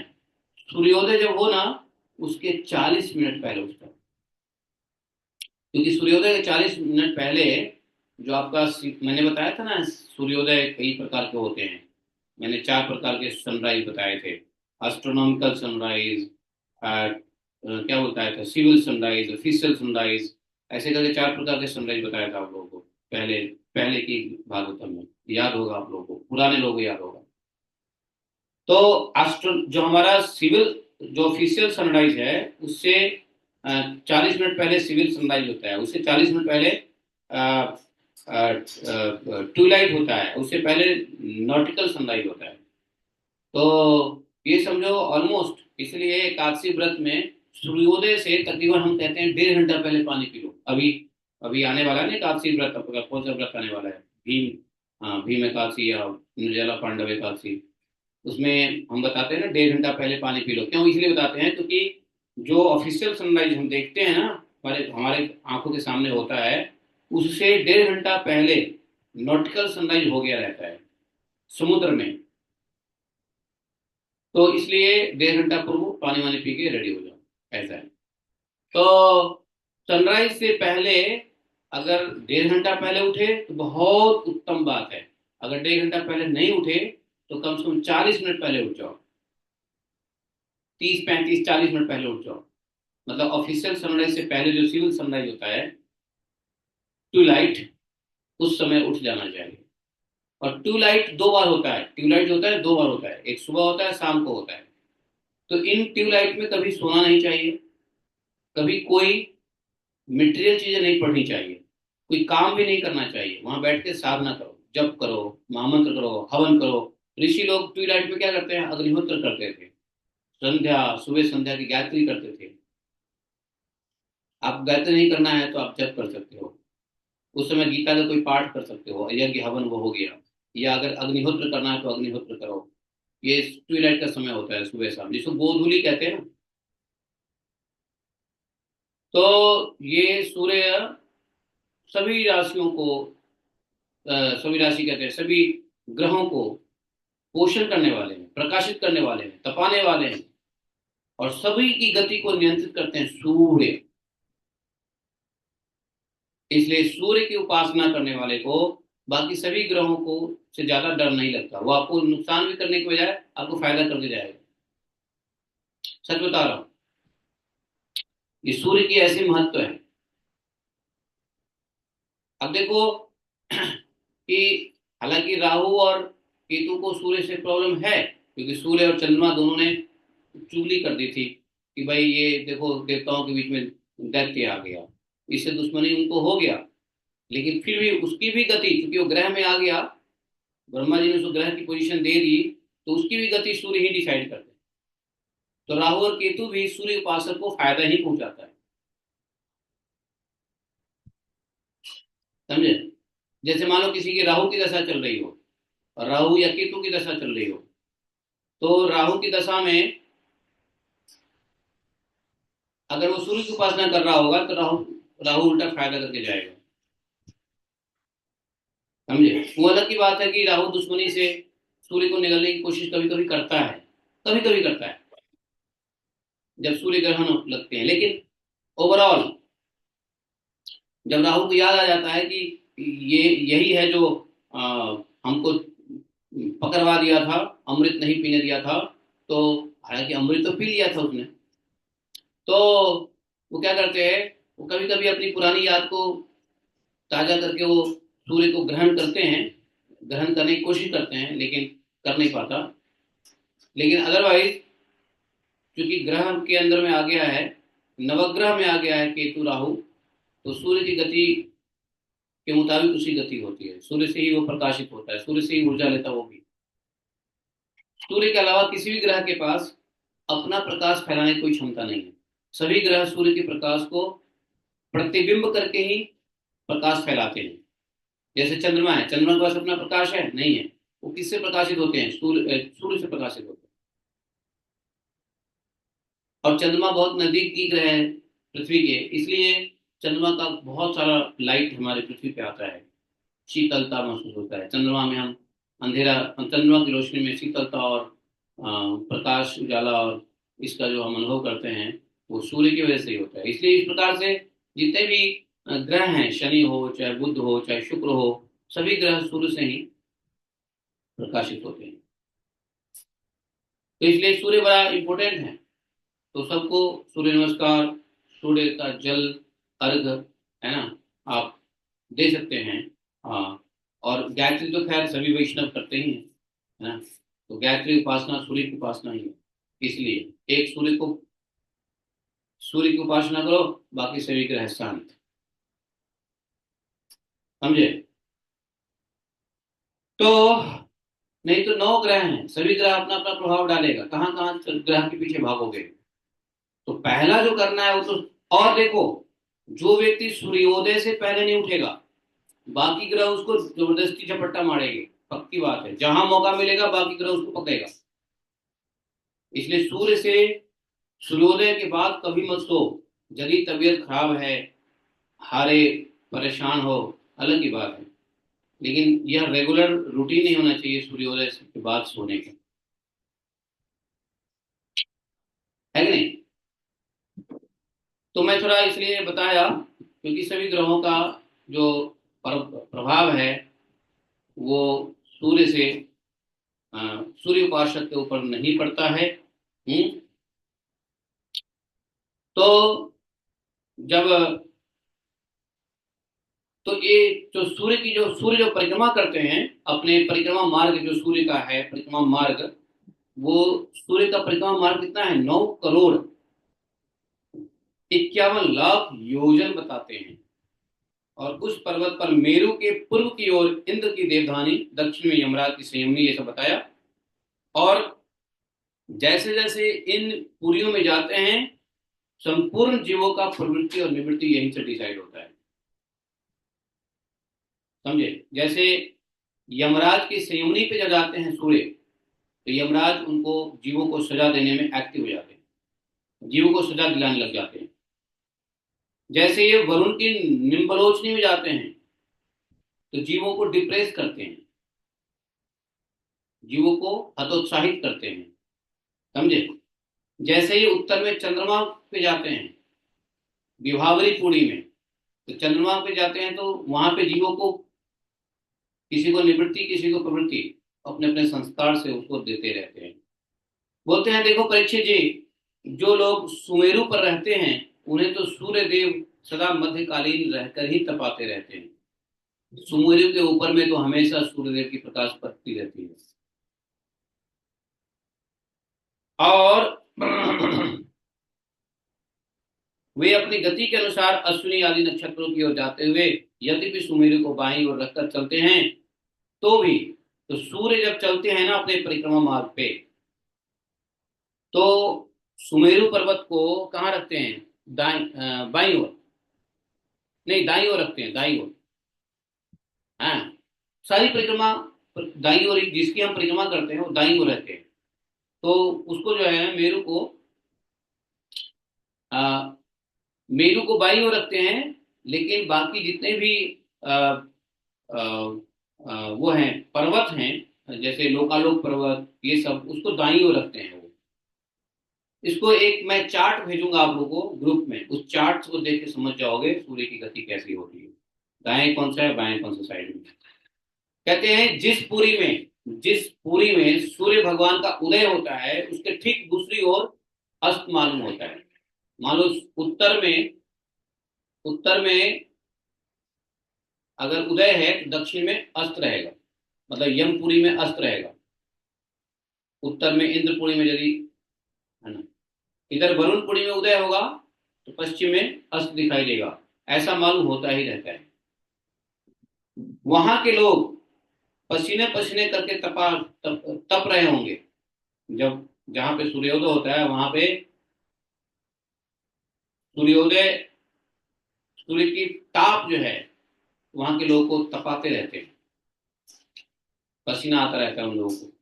उसके ठीक सामने की ओर आधी रात होने के कारण वहां लोग निद्रा में रहते हैं। जिन लोगों के मध्याह्न के समय स्पष्ट दिख रहे होंगे, वे ही जब सूर्य सौम्य आदि दिशा में पहुंच जाए तो उनका दर्शन नहीं कर सकेगा। भगवान सूर्य देव जब इंद्र की पुरी यमराज की पुरी को चलते हैं तो 15 घड़ी में वे 2.25 करोड़ और 12.5 लाख योजन से कुछ 25,000 योजन अधिक चलते हैं।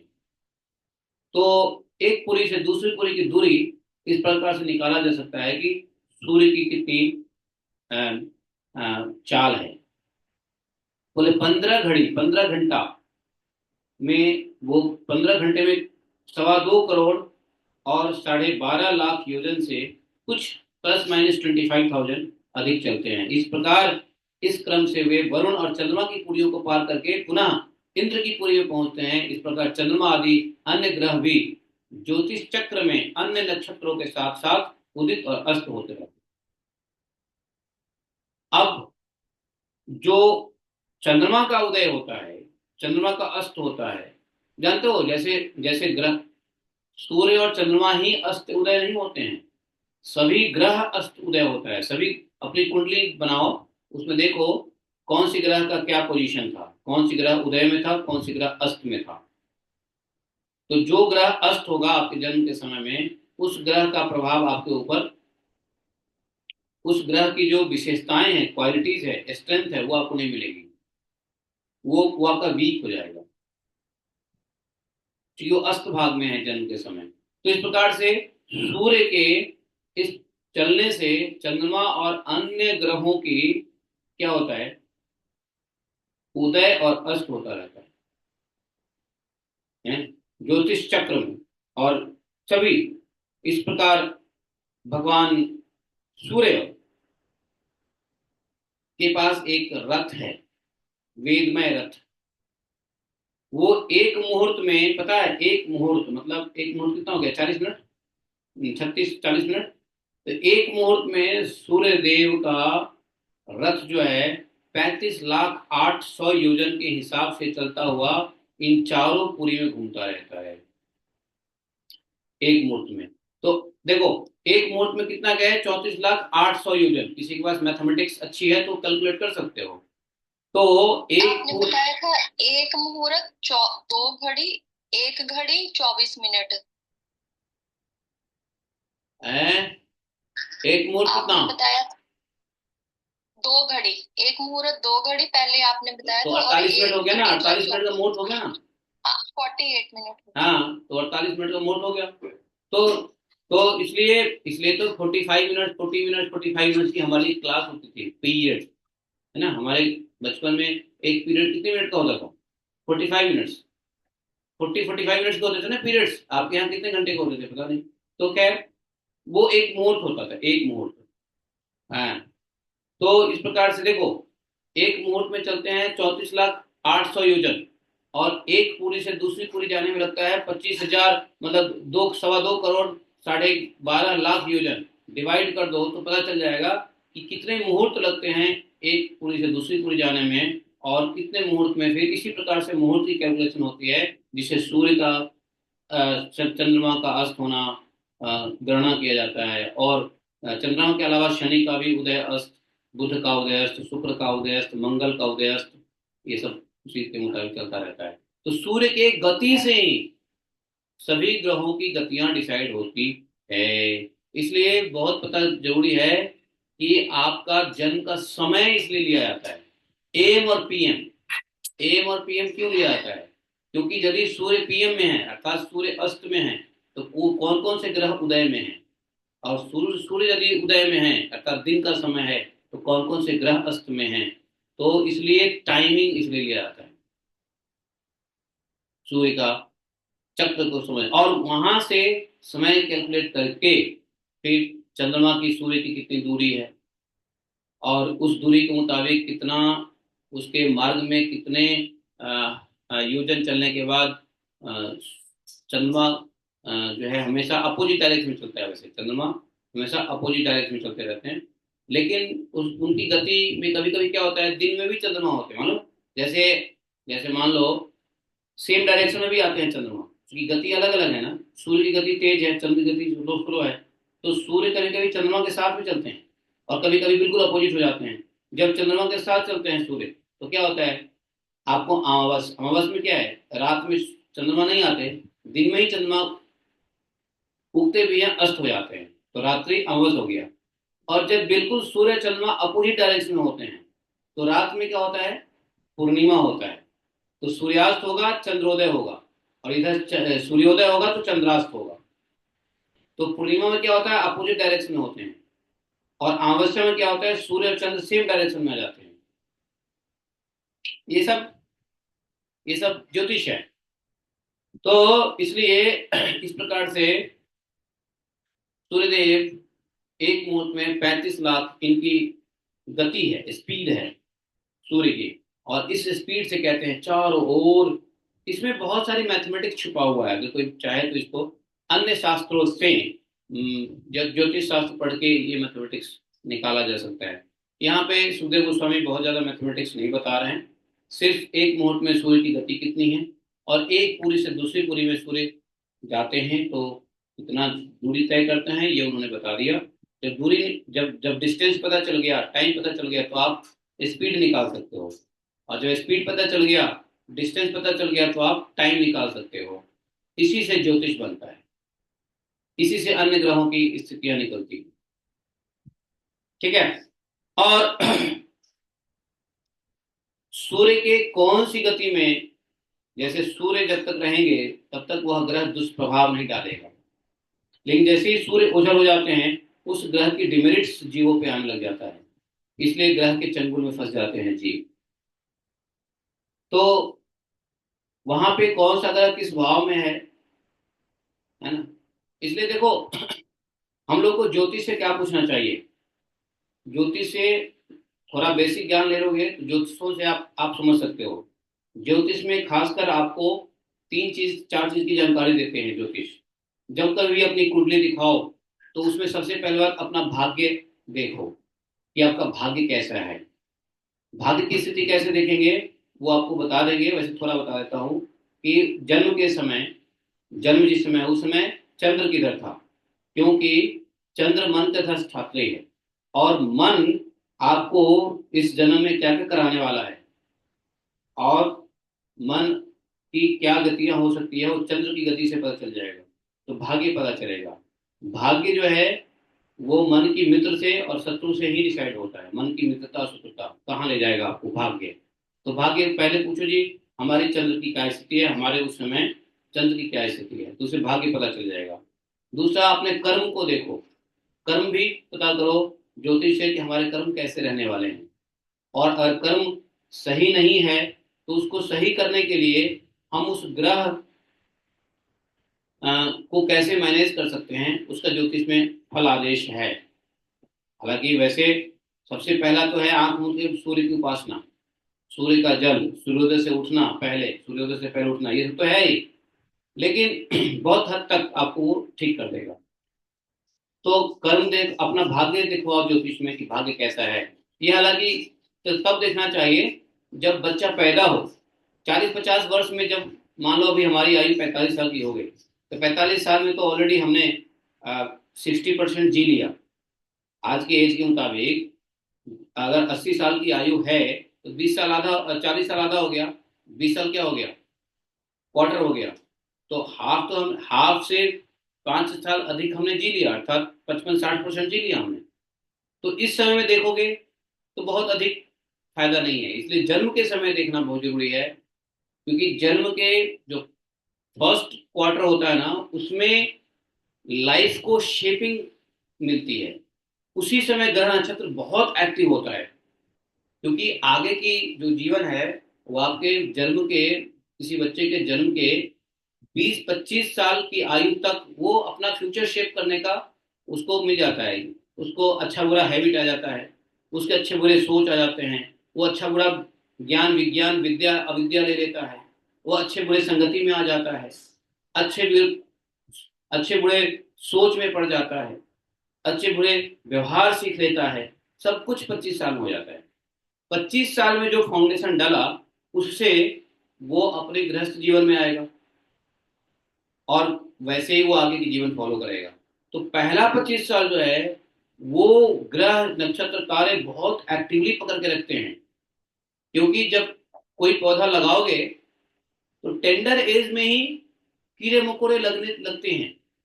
अगर टेंडर एज में ही चाहेगा कीड़ा मकोड़ा उसको मार दे, खत्म कर दे, घास फूस आ जाएगा, बहुत सारे अन्य क्या बोलते हैं उसको, क्या बोलते हैं उसको, जो काम के फसल के साथ जो छोटे मोटे पौधे आ जाते हैं ना, घास फूस, तो वो शुरू में ही आते हैं, शुरू में डैमेज करता है।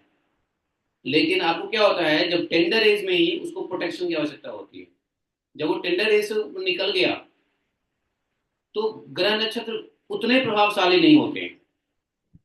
क्योंकि नवजात शिशु के ऊपर प्रभाव डालना आसान है, बदलना आसान है। लेकिन जब किसी भी तरीके से उस एज में बचा लिया गया, बड़े होने के बाद कितना भी वो असर करे, जैसे जैसे पेड़ है, एक पेड़ बड़ा हो जाता है तो उसके आसपास में कितने भी घास हो गए कोई फर्क नहीं पड़ता है कि नहीं। लेकिन छोटा पेड़ है, उसके आसपास में घास उग जाए तो किसान क्या करता है, विनोइंग करता है। विनोइंग समझते हो, वो खुरपी से खुरपा करता है, खुरपाई करता है और उसको हटा देता है, क्योंकि वो उसका एनर्जी ले लेगा। और जब बड़ा हो जाता है तो किसान नहीं जाता हटाने के लिए, विनोइंग करने के लिए नहीं करता है, खुरपाई नहीं करता है। क्यों? क्योंकि पेड़ मजबूत हो गया, कुछ नहीं बिगाड़ सकता है। उसी प्रकार से ये जो जीव के जब जन्म लेते हैं जीव, तो उसके जीव के कुछ फर्स्ट क्वार्टर में लाइफ में ये ग्रह नक्षत्र, इसलिए बहुत जरूरी है बच्चों के साथ ही सब ध्यान देना। अभी हम लोग 60-65 मेरे ख्याल से मैं ही यहाँ सबसे कम उम्र का हूँ, बाकी आप लोग सबसे बड़े बड़े उम्र वाले हो। मैं आई एम 45। यहाँ 45 से नीचे कौन लोग हैं? हाँ, एक राम गोपाल जी है। तो मतलब कहने का तात्पर्य है, अभी भी देख सकते हो अपने कर्म को, भाग्य को, और अभी भी देख सकते हो कुछ ऑब्स्टेकल है तो, लेकिन ज्यादा असंकार्य नहीं है। जिसको जैसे मान लो किसी का मंगल है, कोई मांगलिक है, या कोई ग्रह की वजह से उसके संबंध विच्छेद है, ये सब आपका 25-30-35 साल है ना। तो 35 साल के बाद तो वैसे भी कहते हैं जी कुछ नहीं होने वाला, कर लो। तो ये सब बड़ा जरूरी है, करना भी चाहिए।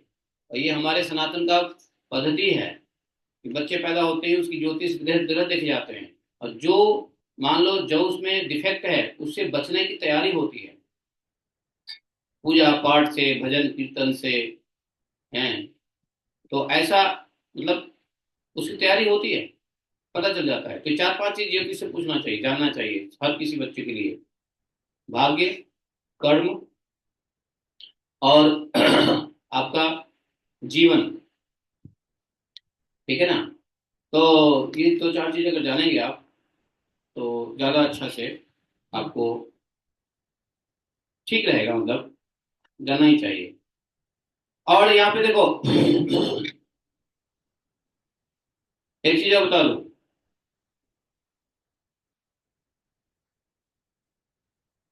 तो ये संवत्सर, ये 2 संवत्सर है ना, ये 2 संवत्सर क्या है, ये चक्र और पहिया है, ग्रह, ये सब काल के, ये सूर्य देव काल के प्रमुख, जो काल भगवान है उनका प्रमुख है सूर्य नारायण।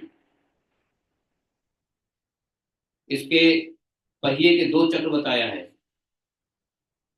संवत्सर पहिया है, उत्तरायण दक्षिणायन।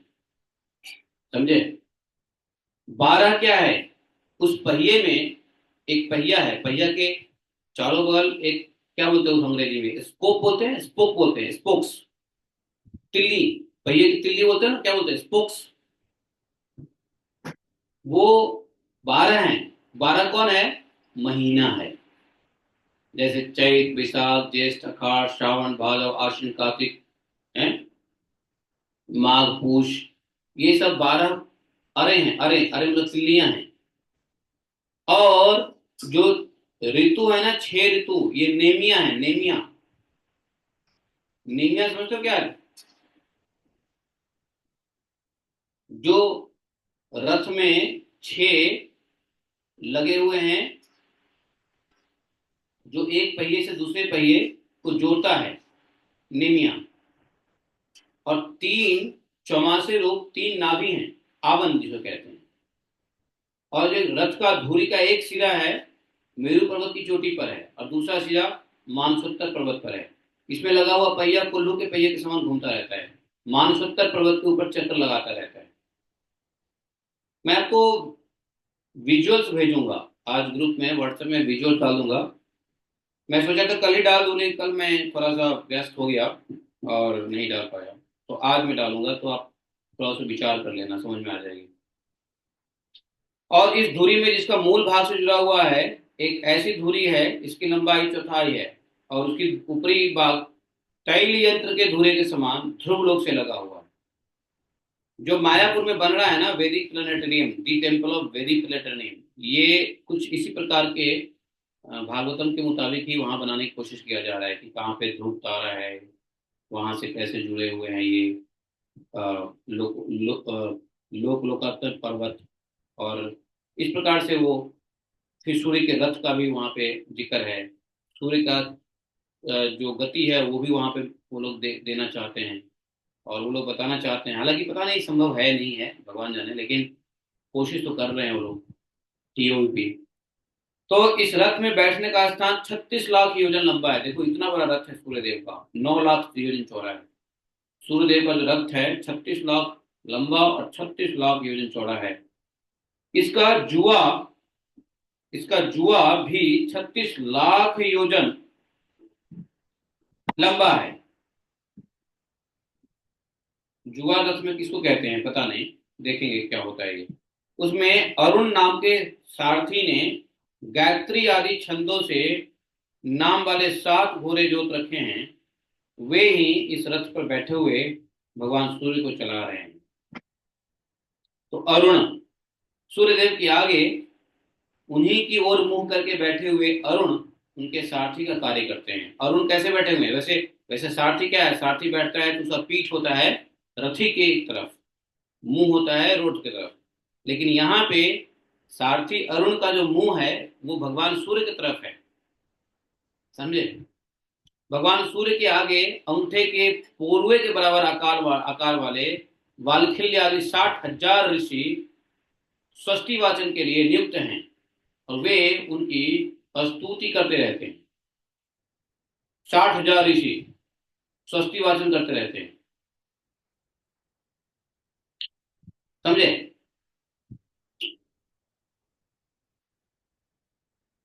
तो देखो, आपने कभी हरिद्वार गए हो तो वहां पे एक हरिद्वार में सप्तर्षि घाट है, उस रोड पे चलोगे तो, नहीं कहाँ पर है वो, अरे आशीष है क्या, वो सूर्य का रथ बना हुआ है ना, वो कौन सी बिल्डिंग है वो, भारत माता मंदिर के आगे पीछे ही है वो। सूर्य के रथ जो वहां दिखते हैं, वो बांध बांध जो मार्जिनल रोड है उससे दिखते हैं। हम रोज परिक्रमा करते थे तो सूर्य का रथ दर्शन होता था, है ना, एक आश्रम में। हाँ, ध्यान नहीं आ रहा, भारत माता मंदिर रोड पे ही है। हाँ, वो सूर्य का वो रथ जो है एग्जैक्टली बना हुआ है, वहां पे सूर्य है, उसमें घोड़े लगे हुए हैं। जो उसमें सारथी अरुण है वो सूर्य भगवान के तरफ दिशा करके बैठा हुआ है। तो हम सोचते थे क्या, लाल जी मंदिर के पास है ना प्रभु जी, लाल जी गीता भवन, लाल जी। गीता भवन, गीता भवन नहीं, ये इधर है, सप्तर्षि वाले रोड पे है, हाँ, शांति शांति कुंज के पास। शांति कुंज के पास में है वो। हम सोचते, जब हम पैदल चलते थे, जब हम लोग वॉक करते थे 1 नंबर घाट से वहां तक वॉक करते थे गीता भवन तक, तो वो हम लोग सोचते थे कि ये सूर्य का रथ है, उसमें जो सारथी है वो उल्टा मुंह करके क्यों बैठा हुआ है है कि नहीं। तो भागवत से पता चलता है कि उल्टा मुंह क्यों बैठा हुआ है। ठीक है, तो देखो अब ऋषि लोग 60,000 वालखल्य आदि ऋषि लोग क्या करते रहते हैं, भगवान सूर्य देव का पूजा करते रहते हैं।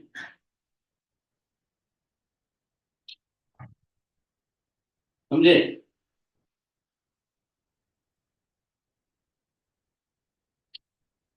तो यहाँ पे देखो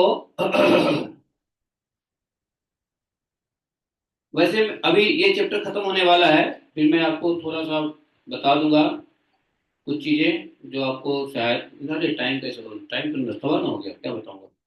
तो यहाँ पर इनके अतिरिक्त और भी ऋषि हैं, गंधर्व हैं, अप्सरा हैं, नाग है, यक्ष है, देवता है, जो कुल मिलाकर 14 हैं, है कि नहीं। ये सब जो है अ,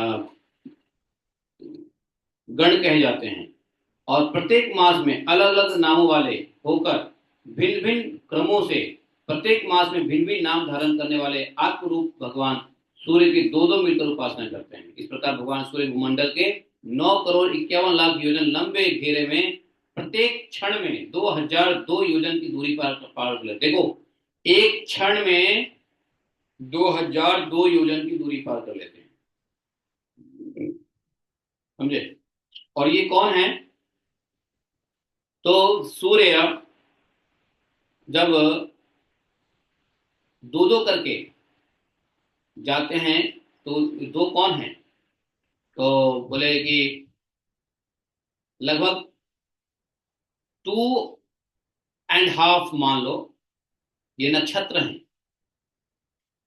जैसे नक्षत्र कितने होते हैं, आप पैदा होते हो तो आपको नक्षत्र देखा जाता है कि कौन सी नक्षत्र थी, उस नक्षत्र में भी कौन सा पद था, क्योंकि नक्षत्र अ, नक्षत्र कितने हैं, 27 है, तो 28 बोला है। 27 नक्षत्र है। तो 27 नक्षत्र में आप देखो 360 को डिवाइड करो, मतलब आप 24 घंटे को नहीं, हाँ 360 को डिवाइड करो 27 से, तो कितना आता है, लगभग 13 डिग्री आता है ना, 13 डिग्री आएगा, 13.40 ऐसे करके आता है। तो एक दिन में कितने होते हैं, 360, 24 होते हैं ना, 24 घंटा। तो क्या होता है कि 2 दिन और कुछ मिला के एक नक्षत्र में सूर्य चलते रहते हैं, 2 दिन। तो यहाँ पे वही लिखा हुआ है कि सूर्य की दो दो मिलाकर उपासना करते हैं, तो ये नक्षत्र होते हैं। तो जब आपका जन्म होता है उस टाइम में देखा जाता है कि कौन सा नक्षत्र था। तो जैसे मान लो आज कौन सा नक्षत्र है, आज मेरे ख्याल से नक्षत्र का शुरुआत होगा, आज है नक्षत्र अ, आज है नक्षत्र उत्तर भाद्रपद, उसके बाद आ जाएगा रेवती, उसके बाद आ जाएगा अश्विनी, फिर आएगा अश्विनी के बाद आता है भरणी, भरणी के बाद आता है कौन, कृतिका, कृतिका के बाद आता है रोहिणी। तो रोहिणी जो है वो चौथा नक्षत्र है। रोहिणी से पहले, अच्छा, जैसे राशि को देखना होता है ना शुरू से लेकर अंत तक, वैसे ही सीक्वेंस में नक्षत्र को भी देखना पड़ेगा। तो रोहिणी जो है चौथी है, तीसरा है कृतिका, और दूसरा है भरणी, और पहला जो है वह है अश्विनी।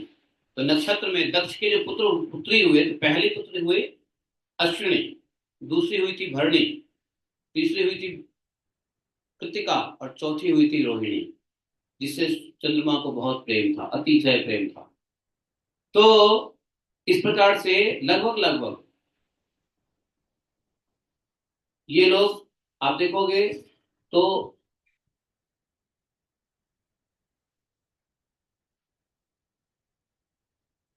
एक दिन में दो नक्षत्र बदल जाते हैं, 2.5 करके ऐसा हो जाता है। तो नक्षत्र के अपने स्वभाव होता है, देखो नक्षत्र, हर नक्षत्र में जो पैदा होता है उसका अपना एक स्वभाव होता है। आप लोगों को पता होना चाहिए आपका कौन सा नक्षत्र है, उस नक्षत्र का क्या स्वभाव है, और अगर कुछ अच्छे स्वभाव है तो कौन ग्रह उसको सपोर्ट कर रहा है, और उस नक्षत्र का बुरा स्वभाव है। हालांकि नक्षत्र सब अच्छे होते हैं, नक्षत्र सब कोई बुरे नहीं है, अच्छे नक्षत्र है, सब अच्छे गुण वाले होते हैं। लेकिन उसमें क्षोभ, नक्षत्र में क्षोभ किसका होता है, ग्रह का। नक्षत्र में तो अच्छा है, सभी सात मैया हैं, सातों मैया है, कुछ ना कुछ देती रहती है सातों मैया, 27 मैया। जैसे आपका नक्षत्र कृत्तिका हो सकता है, किसी का रोहिणी हो सकता है, किसी का, तो मान लो किसी का रोहिणी नक्षत्र है, तो वो लक्षण देती है कि मोस्टली वो ब्यूटीफुल होगा, बड़े सुंदर लोग रोहिणी नक्षत्र में आते हैं, आकर्षक लोग, जिसका व्यक्तित्व आकर्षक होता है। भगवान कृष्ण स्वयं किस नक्षत्र में आए, रोहिणी नक्षत्र में आए थे भगवान कृष्ण, है ना। जब वो आए थे मिडनाइट में तो रोहिणी नक्षत्र था। तो रोहिणी नक्षत्र का गुण होता है कि वो उसका जातक, उसमें पैदा लेने वाला व्यक्ति पुरुष, वो व्यक्तित्व जो होता है वो आकर्षक व्यक्तित्व होता है।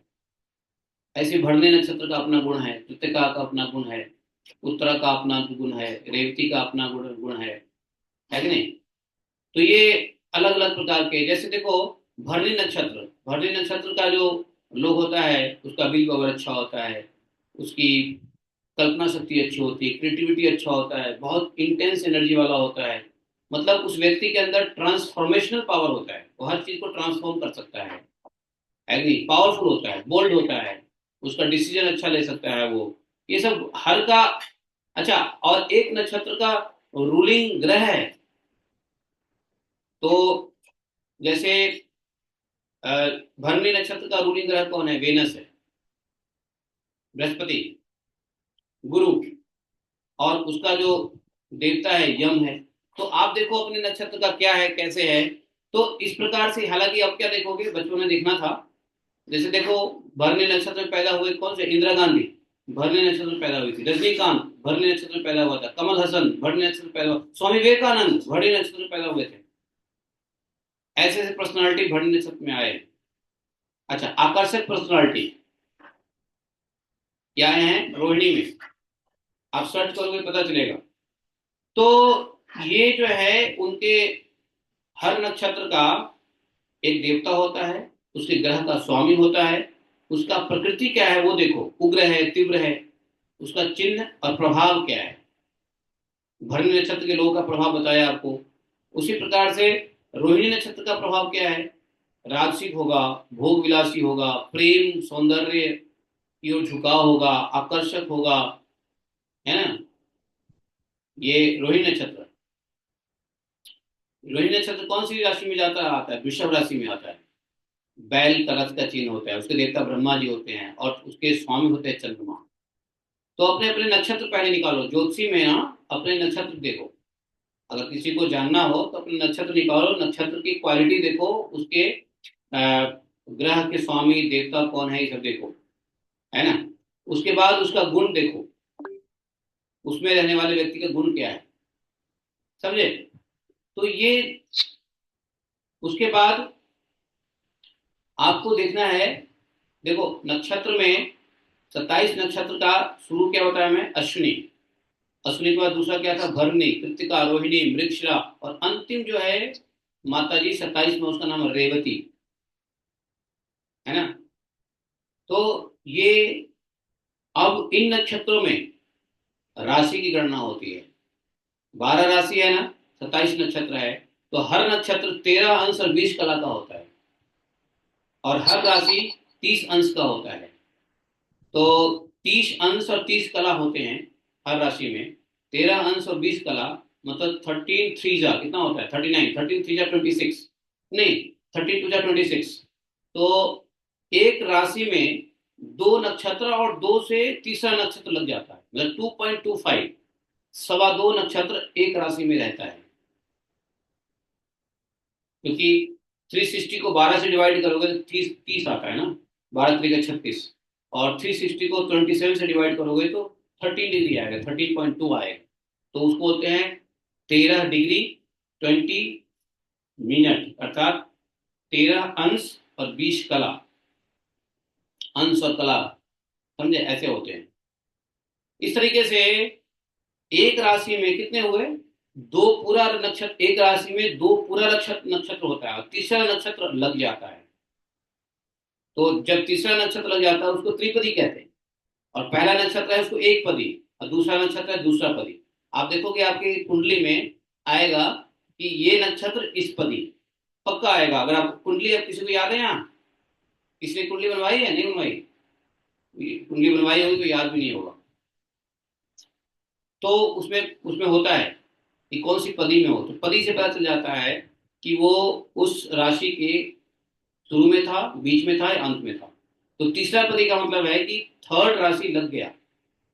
दूसरा पदी का अर्थ है कि दूसरा राशि चल रहा है, और प्रथम पदी का मतलब है प्रथम राशि लगा है। तो एक राशि में 2 1/4 नक्षत्र लगते हैं, समझे। और हर प्लेनेट का जान लो, जैसे अभी सूर्य भगवान के बारे में बात कर रहे थे ना, तो हर प्लेनेट का एक एनर्जी है। जैसे सूर्य, सूर्य की क्या एनर्जी है, पॉजिटिविटी, सोल, आत्मा, इसलिए नारायण कहते हैं सूर्य को, क्योंकि आत्मा की ऊर्जा सूर्य की ऊर्जा है। Leadership quality.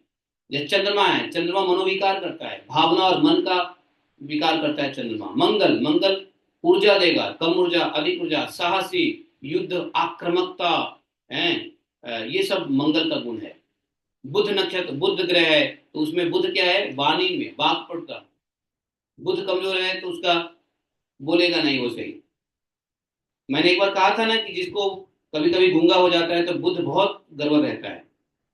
मैं एक बार बताया था, इससे पहले पिछले बार के भागवत में मैंने बताया था, जिसकी बुध, अगर कोई गूंगा व्यक्ति है तो समझो बुध उसका शून्य है, बुध का बड़ा मतलब पावर खत्म है उसके नक्षत्र में।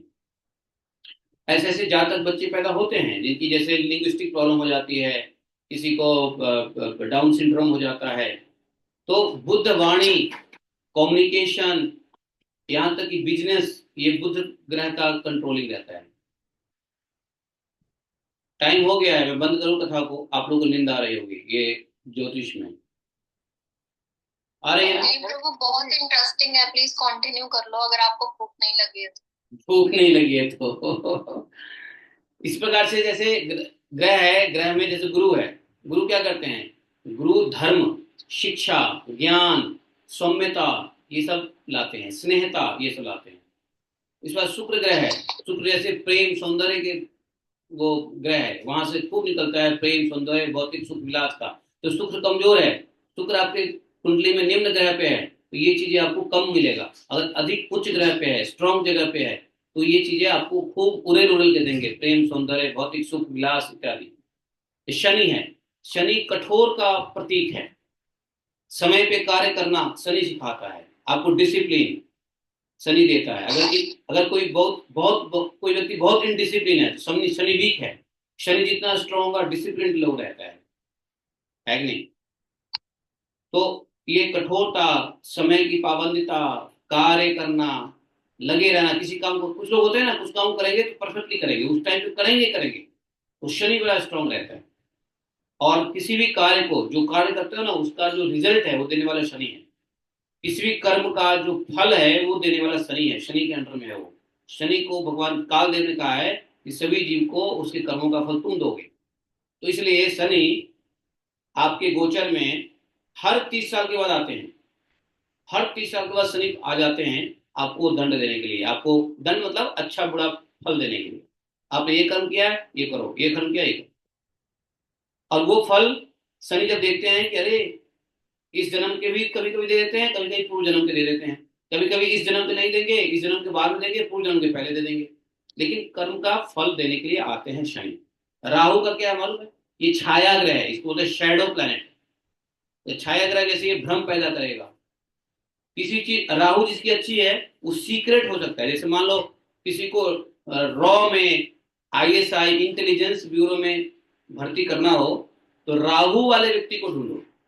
राहु ग्रह वाला जो व्यक्ति होगा वो किसी भी सीक्रेट को पचा सकता है।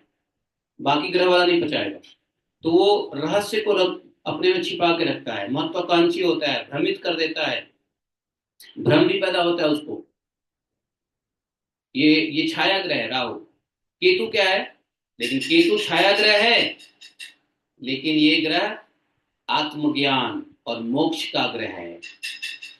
जानते हो, जिसके कुंडली में, मैं बता सकता हूं कि केतु की स्थिति से बता सकता हूं कि मोक्ष मिलने वाली है नहीं मिलने वाली। आप लोग को अपनी कुंडली स्टडी करानी है तो भेज दो अपनी डेट ऑफ बर्थ डिटेल, मैं आपके ग्रह से बता दूंगा कि आपको मोक्ष मिलने वाली है, कब मिलने वाली है, नहीं मिलने वाली है। केतु की स्थिति से पता चल जाएगा, समझे? तो ये अब क्या हुआ कि एक राशि, दो दो सवा दो नक्षत्र एक राशि में चलता है, जो कि 12 राशि है इसलिए।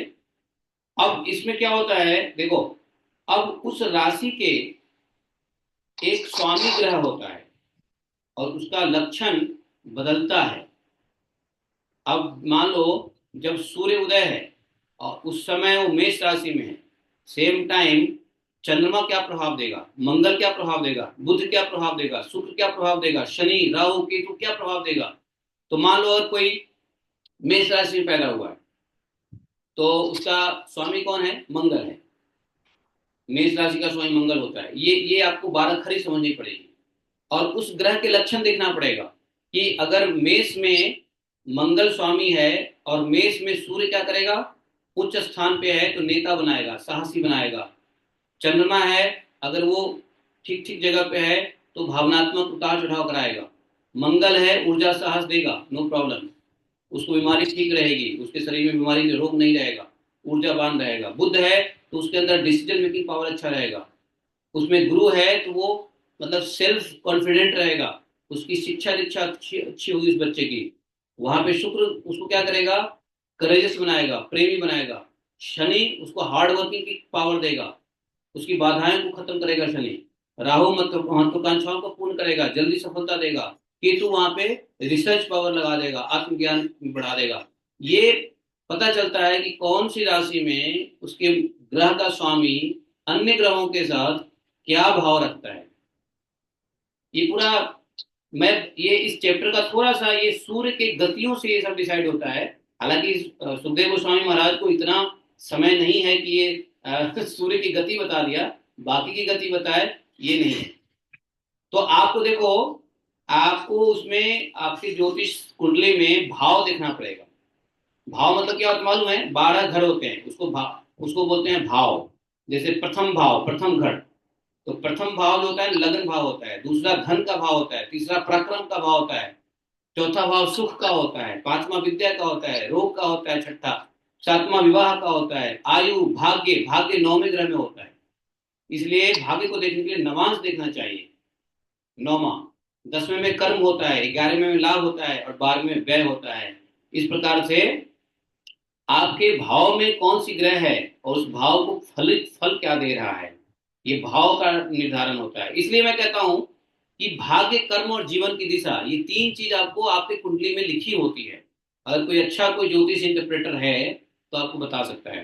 ज्योतिष से भाग्य, कर्म और जीवन की दिशा आप जान सकते हो। किसी को जानना है तो अपनी कुंडली मुझे भेजो। तो मैं आपको बता दूंगा, समझे? तो इस प्रकार से जो है, कभी कभी क्या होता है ना, कुछ ग्रह कुछ भाव में होते हैं लेकिन उसकी दृष्टि कहीं और होती है, तो वो भी देखना होता है। इसलिए उसको गोचर कहते हैं, गोचर देखना जरूरी है।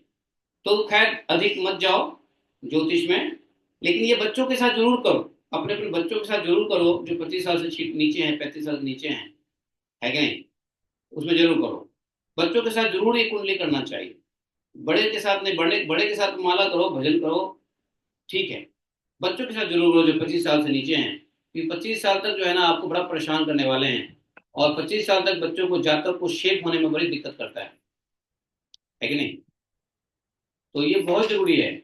चालित कुंडली देखना पड़ता है, लगन कुंडली देखना पड़ता है, नवांश देखना पड़ता है, भाव कुंडली देखना पड़ता है, अंतर अवांतर सब, ये सब काल भवन का अरेंज है। जो कर्म कर रखे हैं ना, जैसा हमने संस्कार बनाया है, वैसे ही स्थिति में जातक को पैदा करवाते हैं। ये ऐसा फॉर्मुलेशन है, ऐसा प्लानिंग है कि बच नहीं सकता व्यक्ति। लेकिन फिर भी भगवान ने ज्योतिष नाम की उपविद्या दिया है, उसको बोलते हैं उपवेद। ज्योतिष उपवेद है। भगवान ने दो उपवेद दिया है, ज्योतिष और आयुर्वेद, ताकि जीव अपने कर्म तो कर चुका है, पीछे जाके वो सुधार नहीं सकता है, तो अब आगे सुधार ले, उसके लिए ज्योतिष और आयुर्वेद दे दिया। ज्योतिष आयुर्वेद से ऊपर है, क्योंकि आयुर्वेद ज्योतिष से ही बिगड़ती है सारी एलिमेंट्स। ग्रह नक्षत्र तारे से ही सारे एलिमेंट्स बिगड़ता है, शटल एलिमेंट्स। उसके बाद ग्रॉस एलिमेंट्स आके बिगड़ता है, जैसे हवा, जल, वायु, पृथ्वी, ये ग्रॉस एलिमेंट है। शटल एलिमेंट है अपना ज्योतिष। ज्योतिष से आपको इस पे प्रभाव पड़ेगा, बीमारी उमारी ये सब, यही देखा ना ग्रह नक्षत्र कौन सा दे रहा है। तो ये बहुत ज्यादा जरूरी है, इसलिए अपने अपने बच्चों के साथ ये सब करो, और ध्यान रखो कि कहीं कोई गड़बड़ी है भगवत प्राप्ति में, भगवान की भजन करने में, नैतिक जिम्मेदारी में, तो आप उसको थोड़ा सा कर सकते हो इसके बारे में सही राय मशवरा। उसके लिए थोड़े से कुछ होते भी हैं। 25 साल तो करना ही चाहिए, उसके बाद तो ठीक है भजन कीर्तन, है ना। उसी के बाद आता है आपका उससे उससे रिलेटेड कुछ उपचार आते हैं। अब उपचार में भी दो प्रकार के, देखो ज्योतिष में जाओगे ना, दो प्रकार को समझो। एक होता है कर्मकांड ज्योतिष, एक हो गया भक्ति कांड ज्योतिष। तो भक्ति में ज्योतिष होगा तो उसमें जो है बहुत सारी झंझट नहीं है। कर्मकांड ज्योतिष में बहुत अंतर है। फिर क्या होगा कि इसको कर्म करने के लिए ये करवाओ, ये गृहस्थी कर, अब उस कर्म का कर्म फल भोगोगे। तो इसलिए ऐसा नहीं है कि भक्ति वाले लोग ज्योतिष ठीक नहीं है। ज्योतिष एक शास्त्र है, बहुत बड़ी विद्या है। तो ज्योतिष का वैष्णव पद्धति से भी उसका फल आदेश है, और जो भी उसके ऑब्स्टिकल्स हैं या कोई लाभ हानि है, तो ज्योतिष के वैष्णव वे में भी आप उसको समझ सकते हो। तो जो वैष्णव होगा वैष्णव वे में समझाएगा, और जो कार्मिक होगा वो कार्मिक वे में कम समझाएगा। जैसे ज्योतिष में कार्मिक कर्मकांड आता है, जिसमें मैंने कल बताया लाल किताब। लाल किताब में देखो, जिसको राहु का रहता है दशा, राहु केतु, केतु की पोजीशन कुछ ऐसी होती है जिसमें लिखा हुआ है कुत्ते को पालिए। अब लाल किताब में लिखा हुआ कुत्ते को पालिए। कल ही हम लोग पढ़ रहे थे तो हम लोगों ने खूब हंसा, देखो ये क्या लाल किताब कह रहा है, कुत्ते को पालिए। तो वो कर्मकांड है कि नहीं। हाँ। हाँ, उसके बाद वो क्या है, लाल किताब में लिखा था कि अगर ऐसी दशा है तो आप जो है ना पीपल के कोठरे में जा करके थोड़ी सी चीनी डालिए, है ना, एक लाल कपड़े में वो बांध करके उत्तर दिशा में फेंक दीजिए। ऐसा करके कुछ वो लाल किताब सिस्टम है। तो कर्मकांड है वो। तो उससे फिर कर्म बनने वाला है। लेकिन उसी को अगर वैष्णव दृष्टिकोण से देखा जाए, क्योंकि देखो दो प्रकार के स्रोत है, एक है स्मार्ट, एक है श्रोत। तो स्मार्ट जो है कर्मकांड है, श्रोत जो है वो वैष्णव है, समझे। तो उसके दोनों फल है। ज्योतिष में आप अपने अपने पंडितों से आप ये सब पूछ सकते हो कि हमारा भाग्य कैसा है, हमारा कर्म कैसा है, और हमारे जीवन की दशा कैसी है। दशा और दिशा, ये तीन चीज इंपॉर्टेंट आप लिख लो, और अपने अपने ज्योतिष से पूछो कि भाग्य कैसा है, कर्म कैसा है, और जीवन की दशा और दिशा कैसी है। किस दिशा में जीवन जाएगा और किस दशा में जाएगा। सफरिंग के साथ जाएगा, आराम से जाएगा, ठीक ठाक जाएगा, सो जाएगा, कि फिर फुर रह जाएगा, कैसे जाएगा, और दिशा किधर जाएगा। दोबारा से यूटर्न लेने वाला है मनुष्य योनि में, दोबारा से अधो गति में जाएगा, नुकसान हो जाएगा, क्या होगा, वो सब देख करके कुछ उपचार करके हद तक ठीक कर सकते हैं। भगवान की शरणागति से सब संभव है। ठीक है, धन्यवाद। मैंने कहा था ज्योतिष इतना सुखदेव गोस्वामी को नहीं टाइम है। कल हम लोग प्रभु जो भक्ति में उपचार होते हैं वो कैसे होते हैं? होते हैं, भक्ति में उपचार होते हैं कि नहीं होते हैं।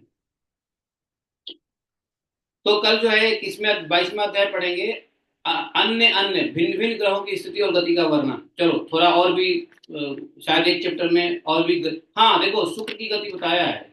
सही है, सही है, सही है। चंद्रमा की गति, शुक्र की गति देखो, और बृहस्पति की गति, और हाँ हाँ ठीक है, ठीक है, ठीक है। तो कल हम लोग शायद अन्य ग्रहों की गति सुनेंगे। सही है। प्रभु जी, ये भगवान श्री कृष्ण कौन से नक्षत्र में हुए थे? रोहिणी। रोहिणी नक्षत्र। रोहिणी नक्षत्र जब रात को 12 बजे तक रोहिणी था, और रोहिणी नक्षत्र कभी कभी 12 बजे रात को पिछले बार की जो जन्माष्टमी थी ना, उसमें रात को 12 बजे रोहिणी नक्षत्र पड़ा था। जी तो जी। तो कभी कभी ऐसा होता है, हर समय ऐसा नहीं होता है कि रात को 12 बजे रोहिणी पड़े, लेकिन जब भगवान आए थे उस समय रात को ठीक 12 बजे रोहिणी नक्षत्र थे। जी जी। उसके बाद क्या होता है, बहुत बार क्या होता है, अष्टमी में, जन्माष्टमी के दिन जन्माष्टमी तो लोग मनाते हैं, लेकिन रोहिणी नक्षत्र नहीं होता है। रोहिणी नक्षत्र दिन में होगा या शाम में होगा या सुबह हो जाएगा, ऐसे होता रहता है। रोहिणी नक्षत्र में भगवान है। भरनी पहला नक्षत्र है प्रभु जी। नहीं, अश्विनी पहला नक्षत्र है, भरणी नहीं। अश्विनी, ठीक है। हाँ, अश्विनी, कृतिका, भरणी, और फिर रोहिणी। नहीं, अश्विनी, भरणी, अ, हाँ, अश्विनी, भरणी, कृतिका, रोहिणी, ऐसे करके है। अब देखो, ये सब चीजें जो ज्योतिष होता है ना, उनको पूरा सीरीज में याद रहता है, क्योंकि उनको यही प्रैक्टिस करना होता है ना, तो सारे सीरीज में उनको याद करना होता है, ग्रह सारे सीरीज में याद करना होता है, और सीरीज में याद करके कोऑर्डिनेट करवाना होता है, उसका फलित निकालना होता है। तो हम लोग को तो ज्योतिष से कोई मतलब है नहीं ज़्यादा, तो इसलिए हमें ज़्यादा ज्ञान नहीं है, लेकिन हाँ, अंतिम है रेवती मैया, शुरू में है अश्विनी मैया, उसके बाद है भरणी मैया, उसके बाद है कृतिका मैया, उसके बाद रोहिणी मैया। ये सारे माताएं हैं। 27 माताएं हैं। ठीक है। Thank you very much. जय श्री राधे। बोले ग्रंथ श्रीमद् भागवतम की जय। एकम शास्त्रम देव की पुत्र गीतम एको देवो देवकी पुत्र एव एकम मंत्र चतुर्ष नमानि यानि तमापिता सुदेव सेवा। तमेव माता च पिता तमेव तमेव बंधुश्च सखा तमेव तमेव विद्या द्रविणं तमेव तमेव मम सर्वदेव देवः। कृष्णाय वासुदेवाय हरे परमात्मने प्रणतक्लेशनाशाय गोविंदाय नमो नमः। हे कृष्ण करुणा सिंधु दीनबंधु जगतपते गोपेश गोपिका कांतम राधा कांतम नमोस्तुते। कांचन गौरांगी राधे वृंदावनेश्वरी विश्वानुसुते देवी प्रणमामि हरिप्रिये। वाञ्छाकल्पतरुभ्यश्च कृपा सिन्धुभैश्च पतितानां पावनेभ्यो वैष्णवेभ्यो नमो नमः। जय श्री कृष्ण चैतन्य प्रभु नित्यानंद श्री अद्वैत गदाधर शिवासादि गौर भक्तवृंद। हरे कृष्णा कृष्ण कृष्ण हरे हरे, हरे राम राम राम हरे हरे। माता जी, गोप्या उचू बोलो, आज बहुत दिनों के बाद आई हो। गोपिया उच्च हो हरे जय कृष्ण। देव।